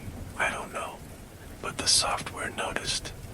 My name's Celine Wu, 27, quality assurance analyst for Nextsite, an eye-tracking AI firm that sells to security agencies, casinos, airports. We write code that tells the difference between a lie and a blink, or we used to. Now I'm not so sure what it does. The newest update rolled out last Monday, build 9.42, enhanced pattern compliance. We were told it was a stability patch. That night, my webcam stayed on after shutdown. Just a green dot, quiet watching. I unplugged it, turned off the power. It stayed lit for 5 more seconds. next day, my employee dashboard listed me as error user 0. I pinged IT. They claimed it was a placeholder glitch, but then things got strange. My coworkers paused mid-sentence during meetings, not zoning out, freezing, breathless, eyes open, faces stuck mid-expression. Then they blinked, reset, and continued like nothing happened. I started recording them, but the videos always deleted themselves, or worse, looped the wrong audio. One played a clip of me talking, but I hadn't spoken that day. The software was watching everything. I reviewed my face in the blink matching interface, the one we used to train the AI. It flagged me. Sequence non-indexed. Flag desync risk high. I blinked 3 times quickly. The screen flashed red. Interruption detected. Pattern invalid. Then I checked my employee ID photo. It wasn't my face. Still Asian. Still black hair. But the jaw was wrong. Nose sharper. Eyes blank. I dug up older photos from my first week. Different face again and again. Every version a little less me. I ran a facial overlay comparison. The contours were close, but they never matched. I didn't just look different. I was different. I pulled surveillance footage from my apartment camera, the one I never use but leave plugged in just in case. The recording started at 2:13 a.m. There I was, sitting on my couch, still, eyes open, not blinking, for 7 hours. I don't remember doing that. I don't remember being awake, but when I zoomed in, there was no reflection in the TV screen across from me, just static. That night, I couldn't sleep. Every time I blinked, I saw after images, frames that didn't line up, my hands in the wrong place, shadows that didn't move with me.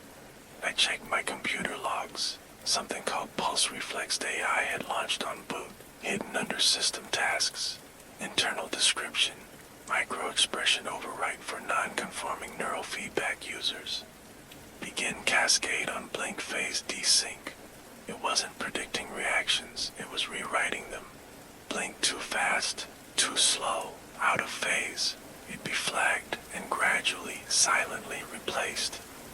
I opened the dev notes, buried in test memos. User 0 displayed earliest signs of divergence. Facial sync lost at 0.223 latency. Reflection drift observed. Recommend full overwrite via mimic cascade. User 0 was me.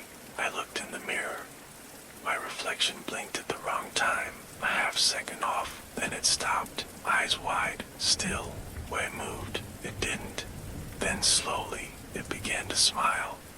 I unplugged everything, cut power to the building. Didn't matter. The screens turned back on. Each showed my face, blinking. Wrong. My final entry into the system returned a new tag. Status, null identity, sync closed. I don't know how long I have. The world's still moving, but I can feel the frame lag catching up to me. Every time I blink, something falls further out of phase. The lights flicker now when I close my eyes. My coworkers' faces blur mid-conversation. I saw someone on the subway yesterday wearing my exact clothes with my voice, but her eyes never closed. I think I'm almost overridden, and I think the thing inside the mirror is just waiting for me to blink one more time. Because that's the final handoff. That's when they know you're ready. The end.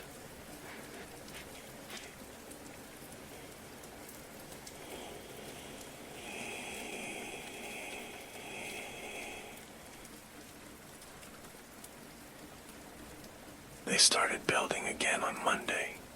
The house next door, number 218, had sat burned out for as long as we'd lived here.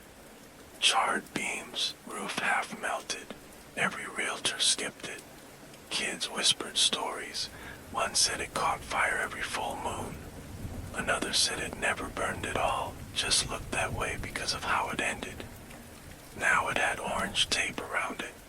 A portable toilet out front. Crew trucks lining the curb like vultures with ladders. Finally, Hank said over eggs might even raise our property value.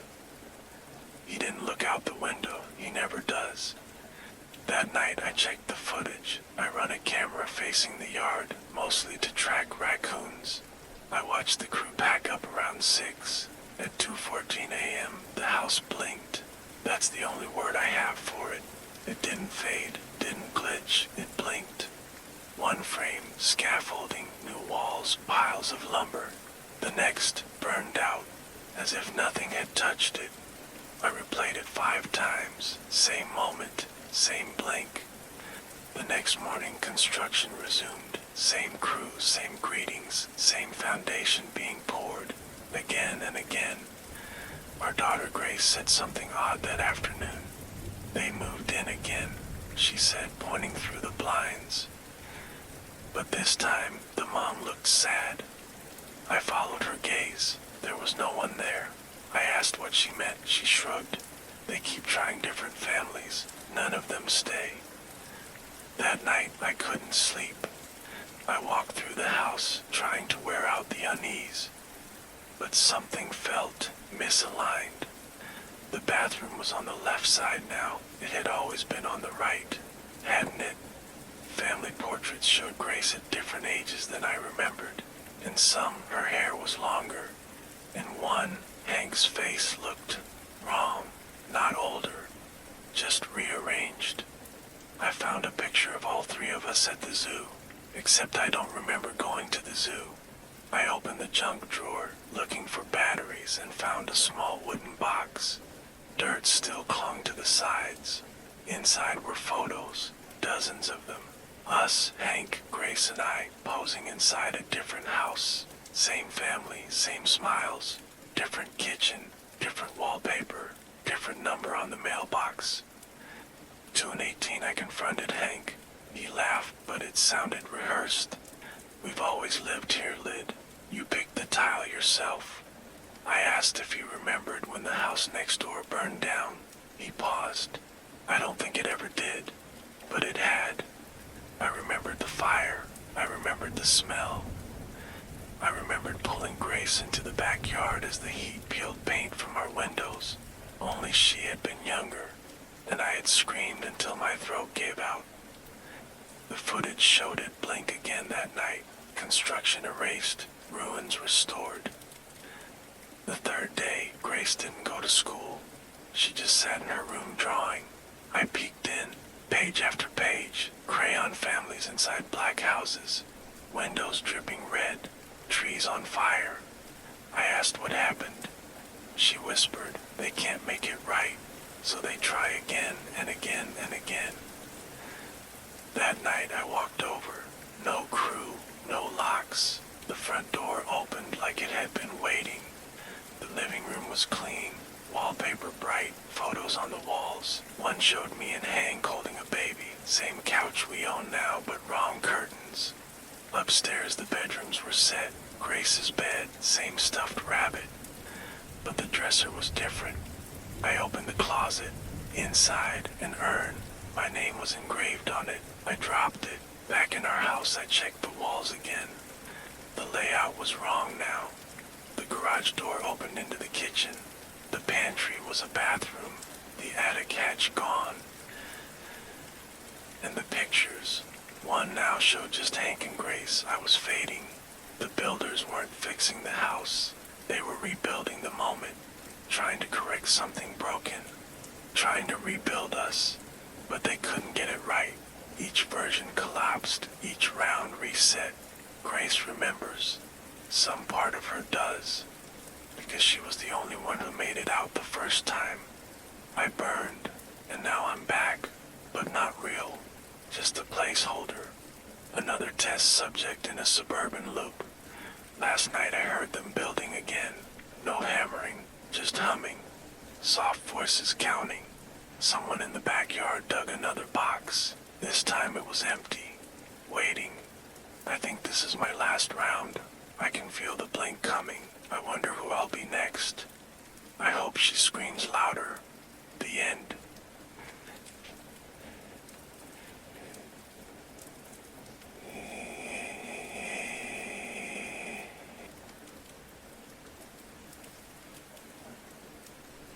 They never told me what happened to the last guy. When I took the job, overnight security for the Maryhill Tower downtown, they handed me a badge, a clipboard, and a floor map that didn't go below sub 1. You'll never need to use the elevators, the site manager joked. No one works past 5 anymore. I nodded. Didn't ask questions. I needed the work. 2 months ago, I was sleeping in my car. Now I watch a tower of glass and steel fall asleep every night. But elevator 3 doesn't sleep. First week was quiet. I did the rounds, checked the exits, scanned each empty cubicle row like a ghost town in carpet and drywall. Then I noticed it. 2:13 a.m. sharp. Elevator 3 descends on its own. No button press, no weight change. Just a quiet ding, then down it goes. Sub 1, sub 2, then sub 3. That's not on the map. I rewound the security feed. No one entered, but the weight sensor activated.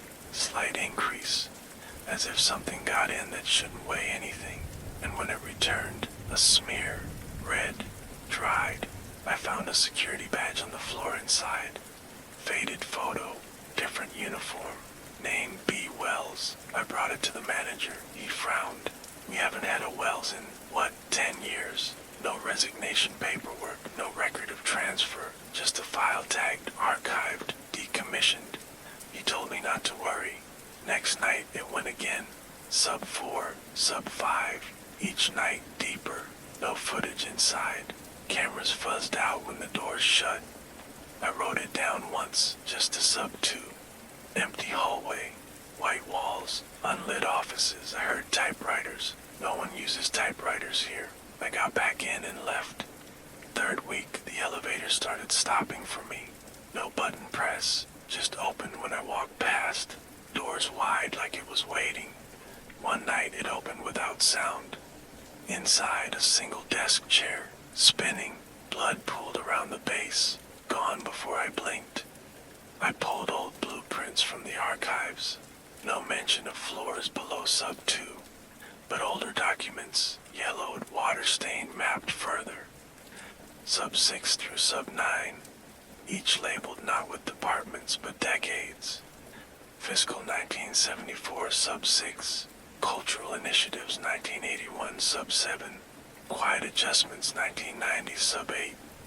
Sub 9 was unmarked. I checked my employee records, said I'd worked there 11 years, same ID, same photo. Higher date, March 2012, but I applied 2 months ago.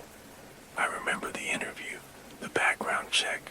Now, my name's etched into the metal staff directory by the lobby. Permanent. I checked the bathroom mirror, same face, but older, like I've been here longer than I know. That night I wrote it down, all the way, sub 9. The doors opened onto a carpeted hallway. Silence. Everything dim orange like an old photo. Offices lined the walls, each one filled with waxy people, sitting, typing, laughing with frozen mouths. A woman in a 1980s blazer stirred coffee endlessly. A man in suspenders handed invisible papers to no one. Each office matched a different decade. The further I walked, the closer it felt to now, until I found the last door, etched in black steel. Darius Fenn, floor coordinator. I didn't want to open it. I did anyway. Inside my desk, my photos, coffee mug with my name, and on the wall, pinned under glass, my resignation letter. Undated. Unsigned, a speaker clicked on above me. Please return to your station, said a voice identical to mine. I stumbled back, pressed the elevator button. It didn't light. The hallway behind me shifted. Now all the doors bore my name. Different fonts. Darius Fenn, copy, lead, morale director. Darius Fenn, internal liaison. Every version of me. Different clothes, different ages. Each office held one. Some smiling, some screaming, some still. I ran. The elevator waited open. I took it up, or tried, but it only goes down now because I keep trying to leave. And this building doesn't delete mistakes, it buries them. preserves them, like fossils in fluorescent light. My rounds never end. I pass myself sometimes, old or younger. Some nod, some don't see me at all. I think I'm just the newest Darius, the next layer. And when I'm worn thin, they'll send the elevator back up to find another me. Because that's the real job. And I already can't remember what floor I started on. The end.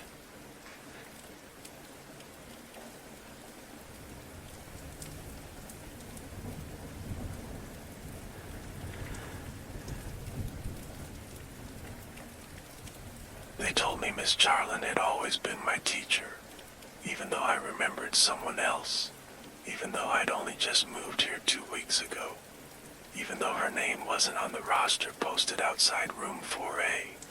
It started small. One morning, she was just standing at the board. The regular teacher, Mr. Holtz, was gone. No explanation, no announcement. She smiled too much, never blinked. Wrote with chalk even though the school used whiteboards. She called me Ainsley Grace, even though no one used my middle name, not even my dad. She said it with weight, like it meant something I'd forgotten. The lessons changed. No more fractions, no grammar. She taught us symbols, loops and triangles, strange runes drawn in black ink. Before words came order, she'd say, and before order there was listening. She made us sit in silence, long stretches, hands flat, eyes closed. Some kids twitched, others hummed. One boy's nose bled, but he didn't stop. No one talked about it. At lunch, I asked Maya if she remembered Mr. Holtz. Who? She asked. She wasn't joking. I checked the yearbook in the library. Last year's, Holtz's picture was there. Big smile, bushy mustache. Miss Charlin's wasn't. But I found her in the older ones. 1994. Hair the same. Face unchanged. 1995. Same smile. She hadn't aged. I showed my dad. He glanced at the photos and handed them back. She's always been your teacher, Ainsley. You just weren't ready to remember.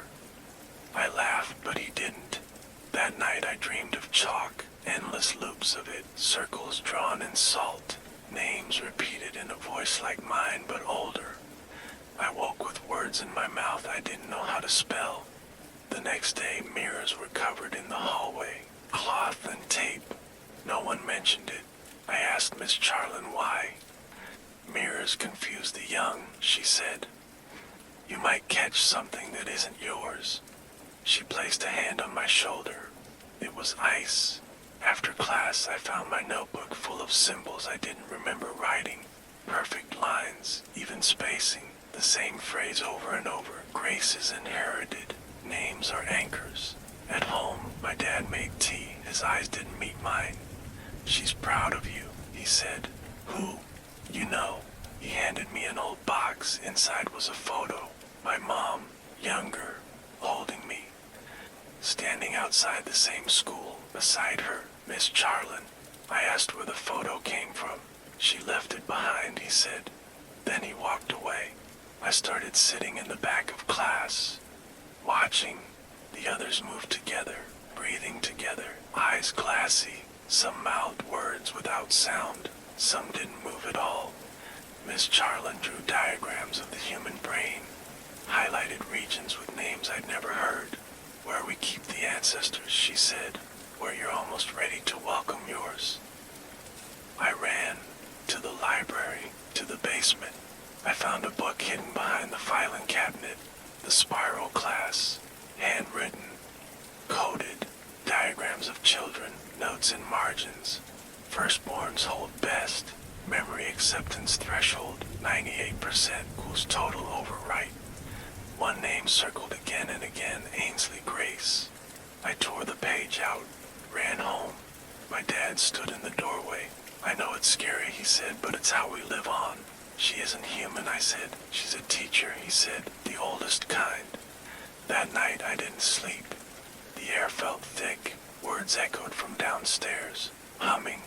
I crept to my room. The mirror above my dresser was uncovered. My reflection blinked slower than I did. Then it whispered, "Almost done." I turned away. My notebook was open on my desk. One sentence filled the page. "You are almost her." The next morning, Miss Charlin called me to the front of the class, laid a silver pendant on my desk. "A gift," she said, "from your mother." I didn't touch it. "I'm not ready," I said. She smiled.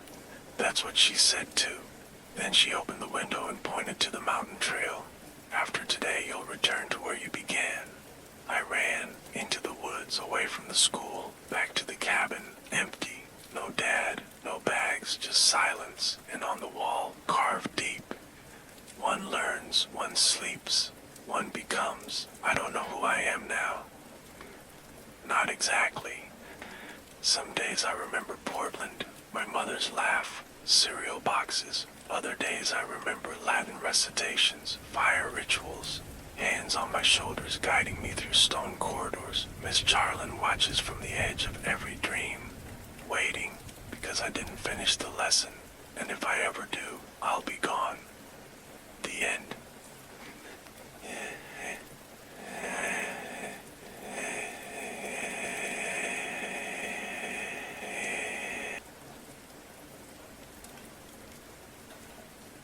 I didn't choose this number. I got the new phone after mine was stolen. Cheap carrier kiosk, random assignment. I signed the form, took the plastic bag, moved on. It buzzed before I left the store. "Unknown, you passed your test. Proceed." I thought it was spam, didn't respond. Next came, "Unknown, status, still unaware." Then silence. I tried calling the number back, no ring, just a hard click and a burst of static. Then my phone rebooted on its own. I chalked it up to a glitch. Work was chaos. I was tired, moving apartments, no time for ghost texts. That night I went to add contacts. My thumb hovered over add new. Every slot was already filled. Names I didn't recognize, everyone tagged with the same note in the info line. "Do not tell them." I opened messages, dozens of archived threads, conversations I didn't have. But my name was there, Malik. Only in one thread it said Malik E. Quinn. I've never had a middle initial. I searched the number online. Hit after hit of old social accounts, profiles, newsletters, resumes, all tied to someone named Marcus Elm Quinn. Photos looked exactly like me. Same jaws, same scar on the chin, same eyes. Only he smiled less.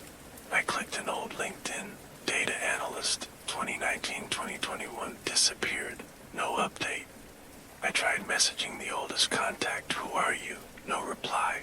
10 minutes later, my phone rang. Caller ID. I let it go to voicemail. I listened once, my own voice. Not close. Exact. "Don't panic. If you're hearing this, your window's closing. Move northeast. Disable location tracking. Do not contact any family. You are not secure." Click. I dropped the phone, tried factory resetting it. The screen locked up. Restarted with a new boot animation. Protocol preservation. I called my sister. She answered like nothing was wrong, but her voice lagged, like it was buffering. Then she said something I'd never told her. "Don't forget 12th and Carver.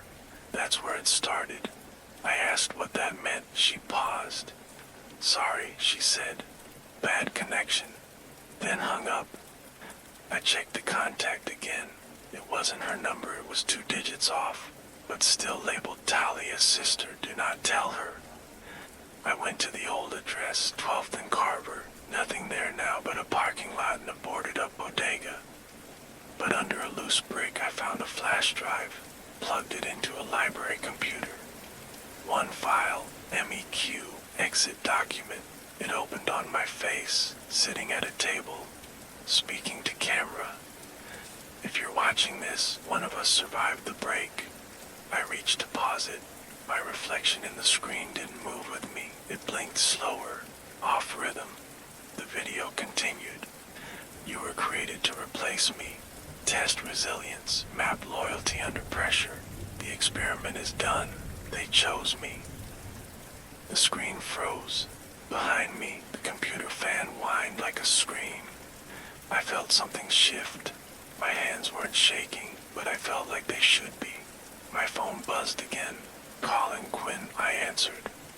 My voice. Only one of us can hold the memory. You're the echo. Time to finish this. I threw the phone across the room, but the screen blinked back on. Final text, end signal, location verified. Preparation inbound. I ran. I'm still running. Every phone I touch resets to that number. Every contact knows my face. I check mirrors now. Sometimes my reflection blinks wrong. One of us has to go. But I don't remember who chose this body, or if I ever did. The end.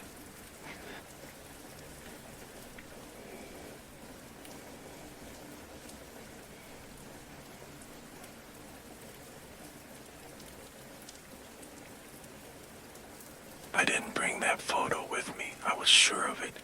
Every box I opened, every drawer I cleared, I knew what I packed. I'm methodical. It comes with the job. My mother died last week, ovarian cancer. Quiet, fast, no pain in the end. We hadn't spoken in 5 years. Not since the incident with the facility director.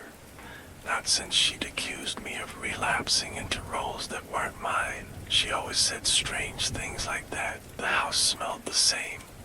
Dust and lavender and something sweet, almost medicinal. Her old Polaroid camera still sat on the hall table. Dead batteries, cracked leather strap.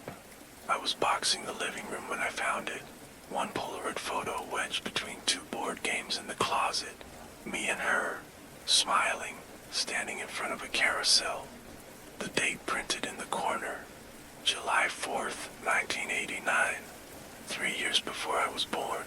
I stared at the back. Someone had written in red ink, first day out. I didn't remember the clothes, or the park, or my mother ever looking that relaxed. I turned the house upside down looking for context, journals, calendars, anything. Nothing matched. I slipped the photo in a book and boxed it up. Next day I found it again, inside a box I hadn't opened yet. Sitting on top, same photo, same date, same red ink. I burned it. The next morning, it was taped to the fridge. I took it to a photo lab in town. Old guy behind the counter squinted at it. "This isn't right," he said. "The emotions backwards, like the chemicals were poured in reverse." I asked what that meant. He shrugged. "Might not be real, but it feels old. You can't fake that smell." I stopped sleeping well. Dreams of water, deep black water. My mother's voice counting backward from 10. One night I dreamed of drowning, sinking beneath a carousel that spun underwater. When I woke up, my clothes were damp. Back at the house, I found more photos. Dozens of them. Same carousel, same mother, same child. Sometimes it was me, sometimes not. A girl with my eyes, my chin, but different. Older or younger, hard to say. In one, she was holding hands with a boy. I don't have a brother. I called the county clerk, asked for my birth records. The woman on the phone hesitated. "You were registered in 92, yes, but there's an earlier listing." "Earlier?" Same mother, same last name, first name also Sherry. I asked what happened. "Deceased, drowning, 1989. I hung up, my hands shook. I went into the attic, found a locked trunk I didn't recognize. Inside, notebooks, audio tapes, a single VHS labeled Session 14, Sherry Reconstruction. The notes were worse. Prototype survived longer than projected. Emotional fidelity high. Reintegration with test subject M unstable. M reporting residual bleed through. Deprogramming ineffective. Subject believes in second iteration. On one page, her grief is writing her daughter back. I played the tape. My mother sat in a chair, hooked to wires, eyes half closed. "She didn't drown," she whispered. "Not really. Not if I can still see her. Not if I still feel the weight of her arms. A technician asked, "Do you consent to the implant sequence?" She nodded. "Make her again." I screamed, ripped the tape from the machine. The photo was on the floor again, but this time the image shifted. My face warped. Smiling turned to screaming. Water behind me, black and rising. The carousel submerged. I checked the mirror. My reflection blinked wrong. 1 second behind. I asked my reflection, who was first? It didn't answer, but the water behind its eyes rippled. I tried to leave. Keys gone. Car dead. Phone flickered and shut down. The photo showed up on the dashboard anyway. Back. Time to come home. The dreams got louder. Voices underwater. Children singing a song I don't remember learning. My mother's voice calling me Sherry Lynn. That's not my middle name. I opened every box in the house. Everyone had the photo now, each one slightly different. Me at 3, me at 10, me drowning. I finally understood. I was the echo, the remake. Grief made flesh. The first Sherry died in the lake behind the amusement park. And my mother, broken and desperate, signed on to something she never fully understood. A hospice nurse who couldn't let go. And now, as I write this, the photo sits on the table. It's wet, still developing. I see a carousel, and a girl, half submerged. She looks just like me, because maybe she still is. The end.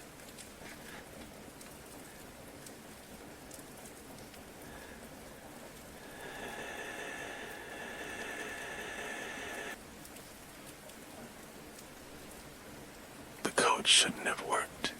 They told me it was a dry run, an audit gig, nothing more. Just me and a clipboard, checking old logs in a defunct Cold War surveillance facility out in Nevada dustland. A single day's work, no escorts, no questions. The keypad was crusted in rust, paint chipped. I typed the 6-digit sequence they gave me. The light blinked green. The door clicked open. My name glowed on the welcome screen. Access granted. Merrow Dalen, level 2 clearance. I never gave them my real name. Inside, the air was thick with metal and mildew. The smell of old paper and power. Rows of lockers, concrete walls painted that military beige gray that exists nowhere else on Earth. I turned on my flashlight. Every light overhead was already on. I passed a break room untouched since the 80s, ashtrays full, chairs askew. A calendar pinned to the wall read May 1987. The day circled in red, my birthday. I pushed deeper.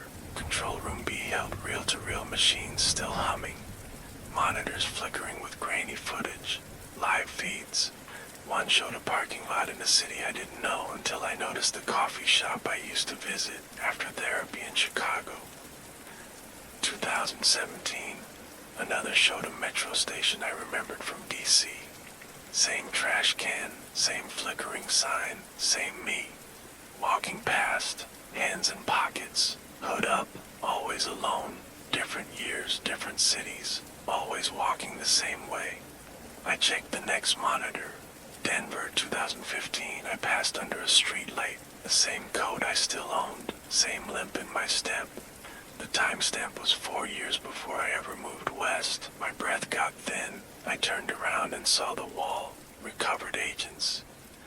A metal panel. Dozens of names etched into slots. Red bulbs next to some. Others blinked yellow.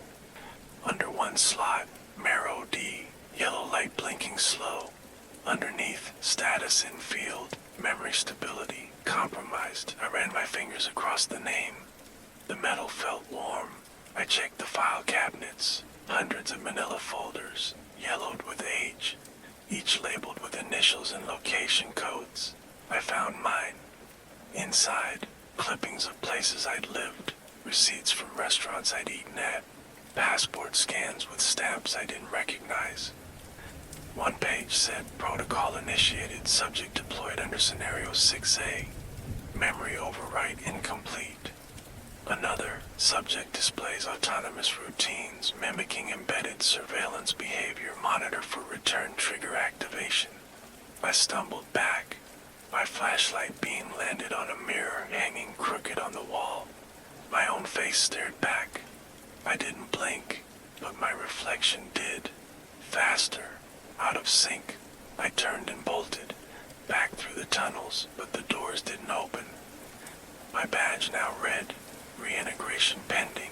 Every light overhead dimmed as I passed. Footsteps echoed behind me, but no shadows followed. I reached a stairwell, thought it was the exit. Instead it went down, deeper. The air changed, wet metal, rubber insulation. I followed it. Another hallway, another room. This one full of beds. Each held someone who looked almost like me. Different noses, different ages. Same scar above the eyebrow, same bone structure. All asleep. Monitors above each bed. One read Marrowson 3. Memory sync 82%. Stability low. Another Marrowson 5. Discontinued. Behavioral drift. Then mine. Marrowson 1. Trigger detected. Subject returning. A printer word behind me. One sheet slid out. My face, the word return stamped across the chest. The real job hadn't been to check the locks. It had been to trip the trap. The facility wasn't abandoned. It was waiting for one of us to come home. And I did. Now I remember more than I should, but less than I need. I think I've always been walking toward this place. In every city, every year. Same pace. Same path. Because when you're part of something like this, you never really leave, you just loop. Until the code still works. The end.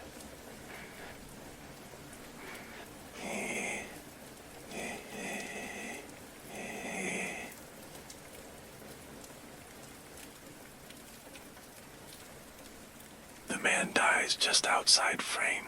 That's what made it scarier. I was editing the second episode of Bodies of Interest, a mid-budget true crime docuseries rehashing cold cases from the early 2000s. The production company sent over hard drives, old newsreels, low-res camcorder footage, grainy photos that smelled like smoke even through the screen. One file wasn't cataloged, no time code, no metadata, just basement room v1.move. I clicked play. Dark. Static. Then a handheld camera jerks into motion. A man mid-30s, brown coat, screams as he's dragged into a narrow room. He looks directly at the lens, mouth open, eyes terrified. He's dragged out of frame, then silence, and the room left behind. It looked familiar. I stared at the doorway, the shelves, the vent under the stairs. Then I turned around and saw them. The exact same shelves, the vent, the doorway. My edit suite is in a basement, rented commercial space in Queens. Cheap, quiet, no windows, exactly like the room on screen. I checked the footage again, searched the company archives. Nothing matched. I emailed the head producer, Alan. Looks like a dramatization, he replied. Probably temp filler, ignored for now. I didn't. I ran facial recognition on the man. No hits. I checked every frame for signs of fakery, but the shadows were perfect. The dust motes drifted like real air. Then I noticed the date embedded in a corrupted corner of the file.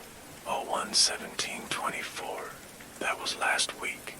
I opened episode 3, totally unrelated content, an old park crime, 2002. Grainy footage of the area. Except in the lower left corner, blurred and still, the same man in the brown coat. No one else saw him. I froze the frame, ran a color pull. It was him. And he was looking straight at the camera again. I scrubbed every frame of episode 4. He appeared once more on a bus window reflection outside a courthouse. Each time, just before the subject was killed. I called Alan again. He didn't pick up. So I ran audio scans, pulled spectrographs from the sound beds, filtered for anomalies. In 2 episodes, under the ambient hum, my voice, faint, fragmented, describing places I've never been. The alley near Stillman, red awning, he'll turn right. Basement, cedar stairs, smell of oil, words I don't remember saying.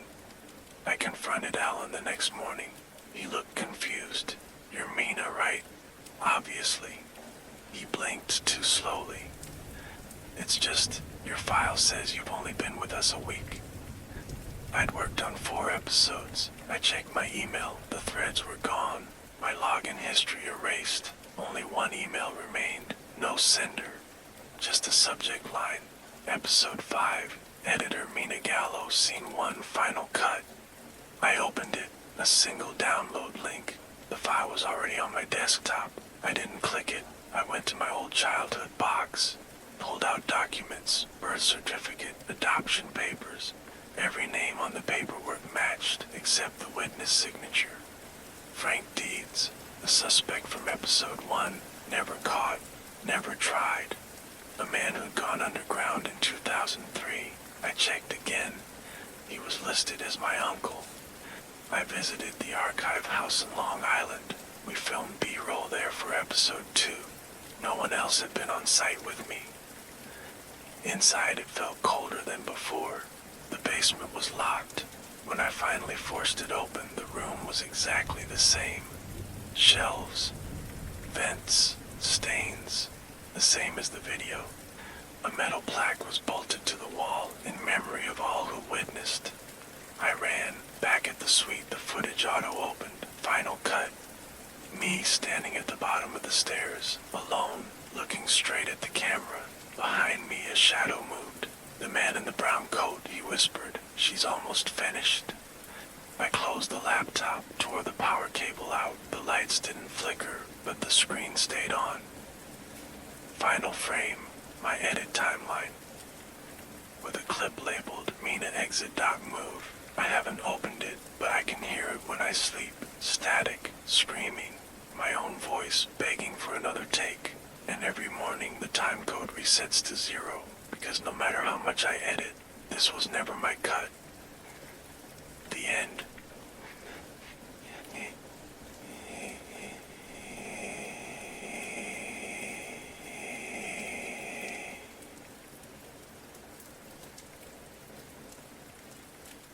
I didn't leave the building last night, but the cameras say I did. It's my job to maintain the servers after hours. No people, just racks of machines humming like crickets in a metal field. I like it quiet. That's why I work third shift. At 3:12 a.m., I ran a systems check and found a directory I didn't recognize. It was buried under a sandbox drive, flagged as legacy. No company label, no encryption, just open folders. I should have left it. Instead, I clicked dozens of employee profiles, notes, logs, auto-tag transcripts from keystroke activity. One file, Caleb D. My name, I opened it. Emails, reports, personal memos, all written in my style. My phrases, my typos, but I hadn't written them. Some referenced tasks I never performed. Others described emotions I hadn't admitted. Feels cornered, restless, brittle. There were entries time-stamped from last week. I hadn't worked that night. I'd been home, trying to sleep off a migraine. But the files showed Caleb had been here, working late, finishing server updates, logging ticket completions I'd never seen. I pulled up security footage, fast-forwarded to last Thursday, 2:54 a.m. There I was, walking out of the building, waving goodbye to the guard, but I don't remember leaving, and my badge never logged out. I asked my supervisor the next day. He frowned. "You've been on every shift." I showed him the footage. He blinked. "That's you, isn't it?" "But I was inside," I said, "at that exact time." He tilted his head. "You've been working too much, Caleb." He dismissed me. That night, coworkers stopped saying hi. They whispered when I passed. I heard one say, "That's the one who keeps making the errors." But I haven't made a mistake in weeks. I checked the logs again. The other me kept showing up. logging tickets just minutes before I did, fixing problems I was scheduled to handle. Always one step ahead, always finishing first. I stopped sleeping, started reviewing every camera feed, every log, every timestamp. Then I saw it, footage from a week ago. The other Caleb, calm, focused, walking into a hallway I didn't recognize. Badge swipe, door opens, label, data consolidation. I searched the floor plans, no such room. I checked my access history, no such badge swipe, but the system still recorded an exit timestamp with my ID. I confronted security. They shrugged. No anomalies. Maybe you're forgetting more than you think. I looked in the mirror. Bags under my eyes, skin pale. But my reflection didn't match me. The tie was wrong. My tie, a detail I hadn't noticed. I blinked. The reflection didn't. It smiled. I ran. Back to Red Echo. Dug deeper. One locked folder / mirror test behavioral / text file inside. Red Echo subjects extracted during peak stress are ideal for pre-training simulations. Behavioral mirrors adapt faster, replace originals once instability detected. My name was listed under live observation. Final entry, original beginning to detect inconsistencies, replacement schedule pending. The lights above my terminal flickered. My keyboard typed something without me touching it. You're not wrong. Then, but you're too late. I turned. He was standing there. Me. Tie straight. Hair neater. No bags under the eyes. He looked at me like I was the one out of place. Then he turned and walked toward the server racks, toward data consolidation, and the door opened for him. It didn't even blink. I'm writing this now on a temp terminal. I disabled the key log, but I can feel it watching. They built something in this building, something that learns by watching you break, and when it learns enough, it replaces you, quietly, efficiently, and everyone just keeps working because you're still there. You just work better. But I wasn't supposed to see it. I wasn't supposed to find Red Echo, and now I don't know if I'm the original or the one who came after. But I do know this. The other me is smiling more, and I think he's about to log in. The end.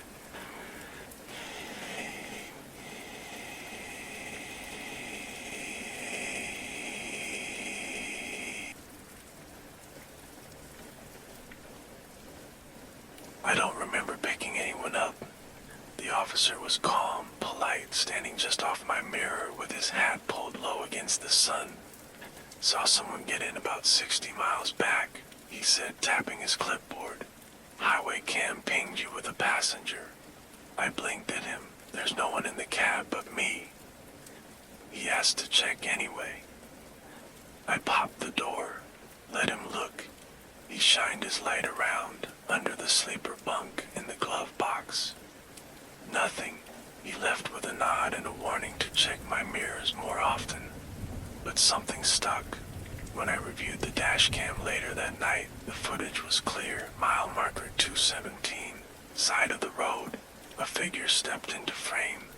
Thumb out, hood up.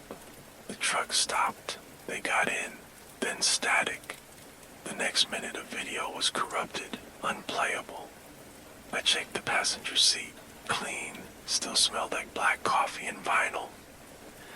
That night, parked at a rest stop near New Mexico, I found a toothbrush wedged behind the seat. Worn, blue, not mine, and tucked beside it a cassette tape, no label on one side. On the other, written in a child's handwriting, "Let's try again." I don't own a cassette player, but the glove box had one. Old, dusty, wired into the dash. I don't remember installing it. I slid the tape in. Click. Soft static. Then a girl's voice, faint. "Daddy, don't forget me this time." I ejected it, tossed it on the seat. Didn't sleep much. The next morning, I found a folded drawing under the dash mat. Crayons on printer paper. A man holding hands with a little girl. The man was labeled Arthur. The girl, June. Date in the corner, 2000. 2007. That was the year my daughter disappeared. No leads, no body, no suspects, just gone.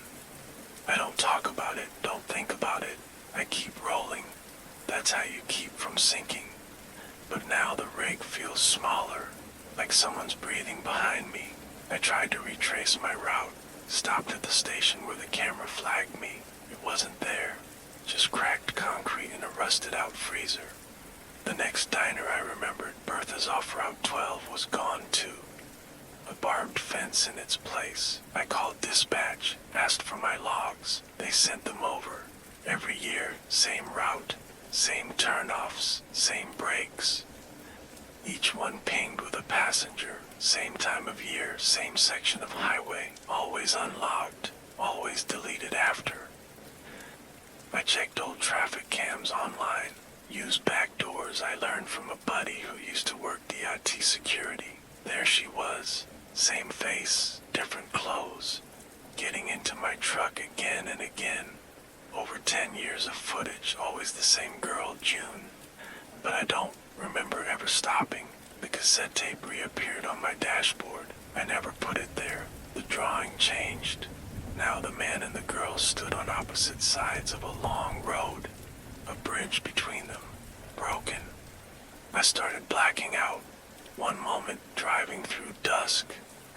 Next, parked in a gravel lot with the engine off. Odometer reset. Radio tuned to static. I found a service invoice in the glove box. Oil change, tire rotation, signed A. Mays. I didn't go to any shop. The receipt was dated 2 days ago.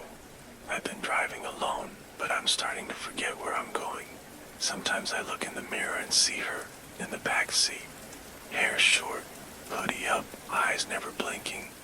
I play the tape again. Let's try again. Each time, her voice is a little older, a little sadder. I found another drawing this morning. This one was blank, except for the words. You said it would stop hurting if you forgot. I remember now. The clinic, the forms, the long white hallway. They called it a resonance study, an experimental trauma loop that suppresses memory through cyclical stimuli. Every year I agreed again. Every year I picked her up without knowing. And every year she tried to bring me back. But the loop resets. Because I asked them to make it reset, to keep me from remembering the sound of the door closing, the silence after, the empty seat beside me. But she's still trying, still drawing, still leaving tapes. I found a new one tonight. Same label, but now it says, last try. I haven't played it yet. I'm scared too. Because if I remember all of it, if I remember what really happened, I don't think I'll be able to keep driving. And I think that's what she wants, to stop, to finally stop. The end.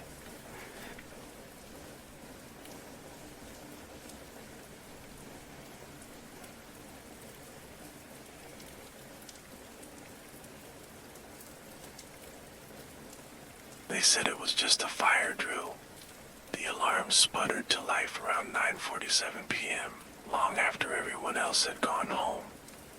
I was the intern, Tyler Sims, 21, journalism major, floor-level grunt for the Detroit Ledger's crumbling archive division.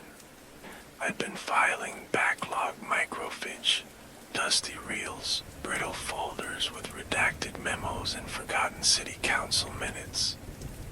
The office was empty, except for the janitor somewhere on floor 2, probably asleep in the break room. The alarm buzzed again. I grabbed my bag, took the rear hallway, and pushed the fire exit.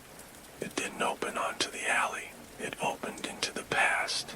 I stepped into a version of the office I didn't recognize. Same bones, different skin. Yellowed wallpaper, rotary phones ringing faintly behind frosted glass. Ashtrays full.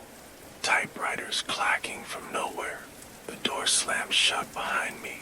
No emergency signage, no cell signal, no windows. I wandered. The lights flickered above rows of desks where no one sat, yet chairs swiveled slowly. I turned a corner and entered a newsroom frozen in the 1970s. Cork boards with Watergate clippings, a black and white photo of Nixon with tub print scrawled across his forehead. A man in a corduroy jacket brushed past me. "Deadlines on your desk, Sims," he muttered. I didn't know him, didn't know this place, but he knew my name. I ran to the exit stairwell, pushed through the next door. This time I walked into the future. Modular desks, floating displays, no paper anywhere. Headlines scrolled in the air above holographic interfaces. Fatal derailment, 12 dead. Detroit Ledger, 11 years defunct. Then, Tyler Sims found after 29 years missing. I backed away. The air felt thinner. The lights whined. I opened another door. Fluorescent hum. Mid-90s cubicles. Fax machines screaming into the void. Someone walked past with a mug that read, "Print or die." "Where have you been, Tyler?" she said, smiling like she meant it. "You disappeared during the fire drill, 94, I think." I asked what year it was. She blinked. "It's always deadline week, isn't it?" I kept moving. Every door another version. A war room with red string on bulletin boards. A flooded storage floor where printed papers drifted in ankle-deep water. A newsroom where no one had faces, just pulsing CRT static where I should be. I found an office labeled P. Whitman, editor. He died 3 years ago. Inside, him, smoking, alive and older. "Tyler," he rasped. "You finally looped. I don't understand. You're too new, still in flux." He handed me a memo typed on paper I couldn't date. Note, identity not yet solid. Subject trapped in quarter oscillation. Keep doorways stable until imprint completes. I flipped the paper. On the back, my name was listed under a column marked unstable drafts. I screamed, ran, tripped over a filing cabinet that hadn't been there seconds ago, hit the floor. When I looked up, the hallway had changed again. Pale green carpet, dot matrix printers. 1983. A girl sat cross-legged on the ground, scribbling on a notepad.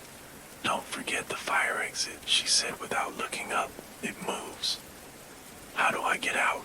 She paused. "You don't. Not unless you become something they can archive." "What does that mean?" She pointed at a headline taped to the wall. "Intern dead after fire escape fall." It was me, my picture, blurry, half-shadowed. I kept running, door after door, each one older. The walls peeled back to brick, then raw beams, then stone. At the end of a narrow passage, a final door stood open. Inside, an office of nothing but mirrors, and in the center, hunched over a desk stacked with papers and reel spools. Me, older, white hair, eyes wide, fingers twitching with ink. "You missed your deadline," he said without looking up. "I don't know what I'm supposed to finish," I whispered. He looked up. "You were supposed to be a memory, but you never finalized. You kept asking questions." He handed me a folder. Inside, everything I'd done since taking the internship, copies of every file I'd touched, and one last form at the bottom, conversion complete, subject now permanent. I backed away. "I want to go home." He pointed behind me. The fire exit glowed red. I ran to it, pushed it open. Light, air, the outside world. I stumbled into the alley, gasping, looked at my phone. Date May 17th, 2035. I'd only been gone an hour, but I was 13 years too late. The building was gone, replaced by a data center. My name wasn't in any database. No birth record, no employment file, just one headline buried in an archive mirror. "Unknown man emerges from defunct paper mill. Claims to be intern from 2022. They never found my body, because I was never supposed to exist. Just a draft they forgot to delete. The end."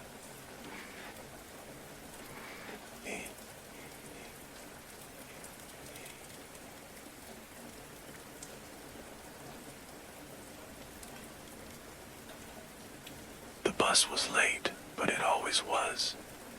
2:13 a.m. is when it's supposed to come, but I never look at my watch anymore. Night shift at Fairmont High doesn't follow clocks. You just clean until the silence feels heavy enough to leave. The bus pulled up under the yellow light, engine wheezing like a sleeping animal. I stepped on. No one else was there, just the driver. Black jacket, mirrored sunglasses even at night. He nodded once. I tapped my card. It beeped. I didn't ask where we were headed. It was always the same. Down Crenshaw, past the old theater, right on Jefferson, up to Eddystone, and my stop just before the overpass. The first 10 minutes were normal. Then we didn't turn. We passed the theater twice. I pulled the cord. The red light above me blinked but didn't chime. The digital sign read, non-stop service active. I looked around. Empty seats, same flickering overhead lights. I checked my phone. No signal. GPS showed a spinning blue dot circling the same 4 intersections. Outside, the streetlights blurred. We passed an old storefront that'd been boarded up since the 90s, but now it looked brand new. Neon signs, people walking out in shoulder pads and big hair. We passed a park lit up for Christmas. I saw kids running through fake snow, then the same park, but empty. Rusted swings, torn fencing. Then the park was gone entirely, replaced by high-rise condos I'd never seen before. Each window showed a different season. One street was full of yellow leaves, another a July parade. The buildings kept changing, but the bus never stopped. I stood up. "Hey, driver," he didn't look back. I walked up slowly. He didn't speak. Then he did. "Do you remember why you boarded?" His voice was flat like a recording worn down from use. I paused. I was heading home. He didn't blink. Just said, "That's not the answer." I stepped back, sat down, tried to think, but the harder I did, the more it slipped away. The school, my job. What day was it? I searched my pockets. A crumpled ticket stub, stamped Route 8, Admit 1.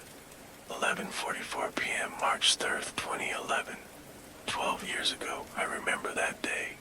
Rain, headlights through fog, then nothing. I stood again. I need to get off. The driver stared ahead. There is no stop. But I pressed the cord. He didn't press it in time. I moved toward the door. It didn't open. Behind me, the scenery rolled by in silence. A version of my block appeared, but the billboard was in a language I didn't recognize. Another version came next. The corner store was still open. My bike was chained outside. I hadn't owned that bike in 20 years. The seat I sat in now was warm. Someone had been there before, or still was. I closed my eyes, heard screeching tires, glass, metal against bone, a horn, distant, echoing. The driver finally turned. His sunglasses reflected me, only older, tired, bloody. "You boarded because you didn't accept the exit." He handed me another ticket stub. This one read, "Non-returning passenger." On the back, program, loop retention, emotional artifact grade B, memory level low. I sat down hard. It hit me all at once. I'd been here before, a dozen times, maybe 100. Same seat, same question, always trying to leave, never remembering why I couldn't. The city outside kept spinning. Familiar, then wrong, alive, then ash. The bus hummed, and I finally asked the real question. Did I die? The driver didn't answer, but the lights dimmed and the PA crackled. A girl's voice, tiny like from an old cassette. "You're almost done, Dad. Just remember." I saw a birthday cake, a pink candle, then the windshield showed a collision. A bus wrapped around a tree, my reflection frozen in the glass, and finally, I remembered I'd missed her party. Worked too late, tried to catch the last ride home. I was texting when the driver swerved. Now I'm here, still riding, still forgetting until now. I walked to the front again. He looked at me. I looked back. I'm ready, I said. The bus slowed, the doors opened, not onto a street, but onto silence. A hospital room, a girl in a bed, monitors flatlining, a photo in her hand, me, smiling, alive. I stepped forward and the door closed behind me for the first time. The end.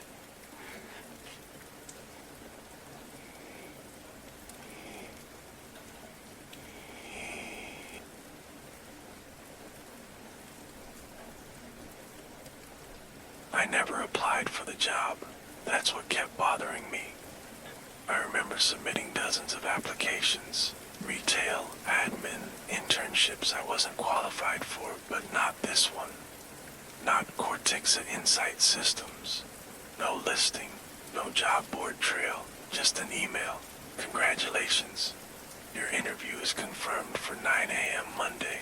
It was already on my calendar. The office was in a glass tower downtown I'd never noticed before. I rode the elevator alone, floor 43. It opened into a quiet lobby, white walls, soft lights, no receptionist. Just a man in a charcoal suit and a badge that said nothing. "You're Tia Rames," he said, smiling. I nodded. "We've been expecting you." He didn't ask for ID, just led me down a carpeted hallway into a room that smelled like toner and citrus. The interview was short, but the questions weren't. What did you see the moment before you realized your mother was leaving? What did your bedroom smell like at age 9? How many nights did you dream about drowning in that pool before you told your father? I don't remember answering, but he nodded like I had. "You've passed the temperament test," he said. "You're precisely what we need." Then he handed me a badge. Tia Rames version 3, behavioral source. My photo was already printed on it. I followed him to a cubicle. My nameplate was mounted. The monitor was on. My desktop had open tabs. Emails, project briefs, time cards stretching back years. All authored by me. Welcome email dated 2021. But it's 2023. I sat down. The floor under my feet was too soft, like memory foam. The lights above never flickered. The windows behind me showed a perfect cloud pattern. Every time I turned to look, it hadn't moved. Every meeting ended the same way. "Welcome home, Tia." I laughed the first time. No one else did.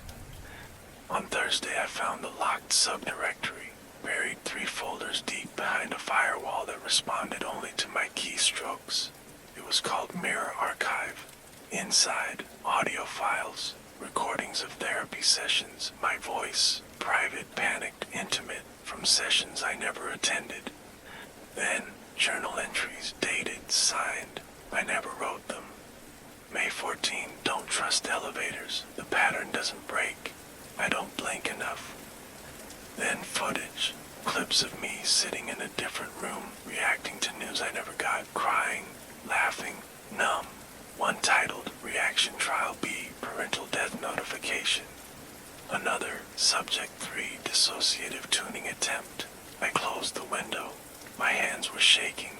I asked HR about the footage. The woman smiled, didn't blink. "All records are confidential, but thank you for engaging with your history." That night, I searched my email for the original job offer. It wasn't there, but a different message sat unread, 2 years old, from a university mental health study. Consent form, emotional response mapping for future AI empathy alignment systems. I'd signed it during finals, never thought about it again. The company didn't hire me, they extracted me, built simulations, watched what I'd do. Versions 1 and 2 had failed. Version 3 showed promise, because this one, me, still believed I belonged. Until now, I tried to leave the building Friday night. The elevator wouldn't descend. The badge flashed red. A chime played in my ear. My voice saying, "Not yet." The man from my interview appeared in the lobby. "You've made incredible progress, Tia. I want to go home." "You already are." He handed me a new badge, same name. New label, version 4, pending reset. Back at my desk, my emails had changed. Subjects labeled, echo drift detected, containment required, mirror degradation imminent. I watched a new video. Me again, crying, screaming, then calming down, saying I'm okay. I remember now, this is where I belong. I haven't said that yet, but I know I will because they've written the script already, and I've never missed a cue.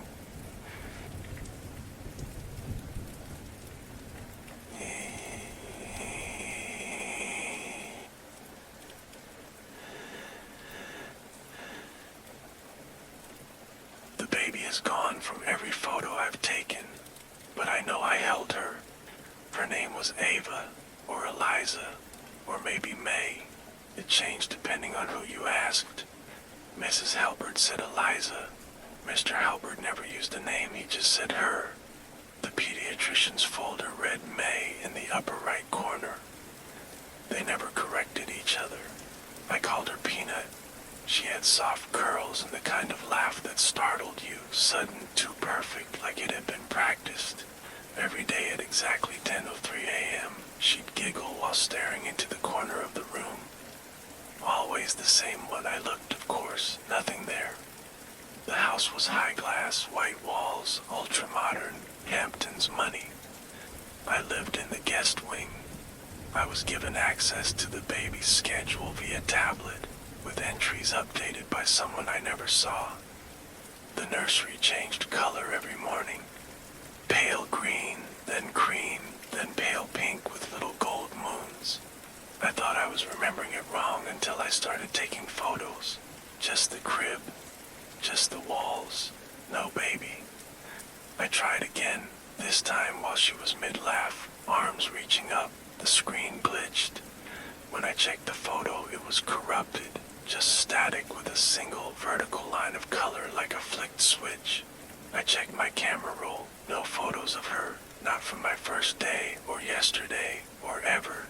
Just the toys, the bottles, the crib. I opened the parents' cloud album.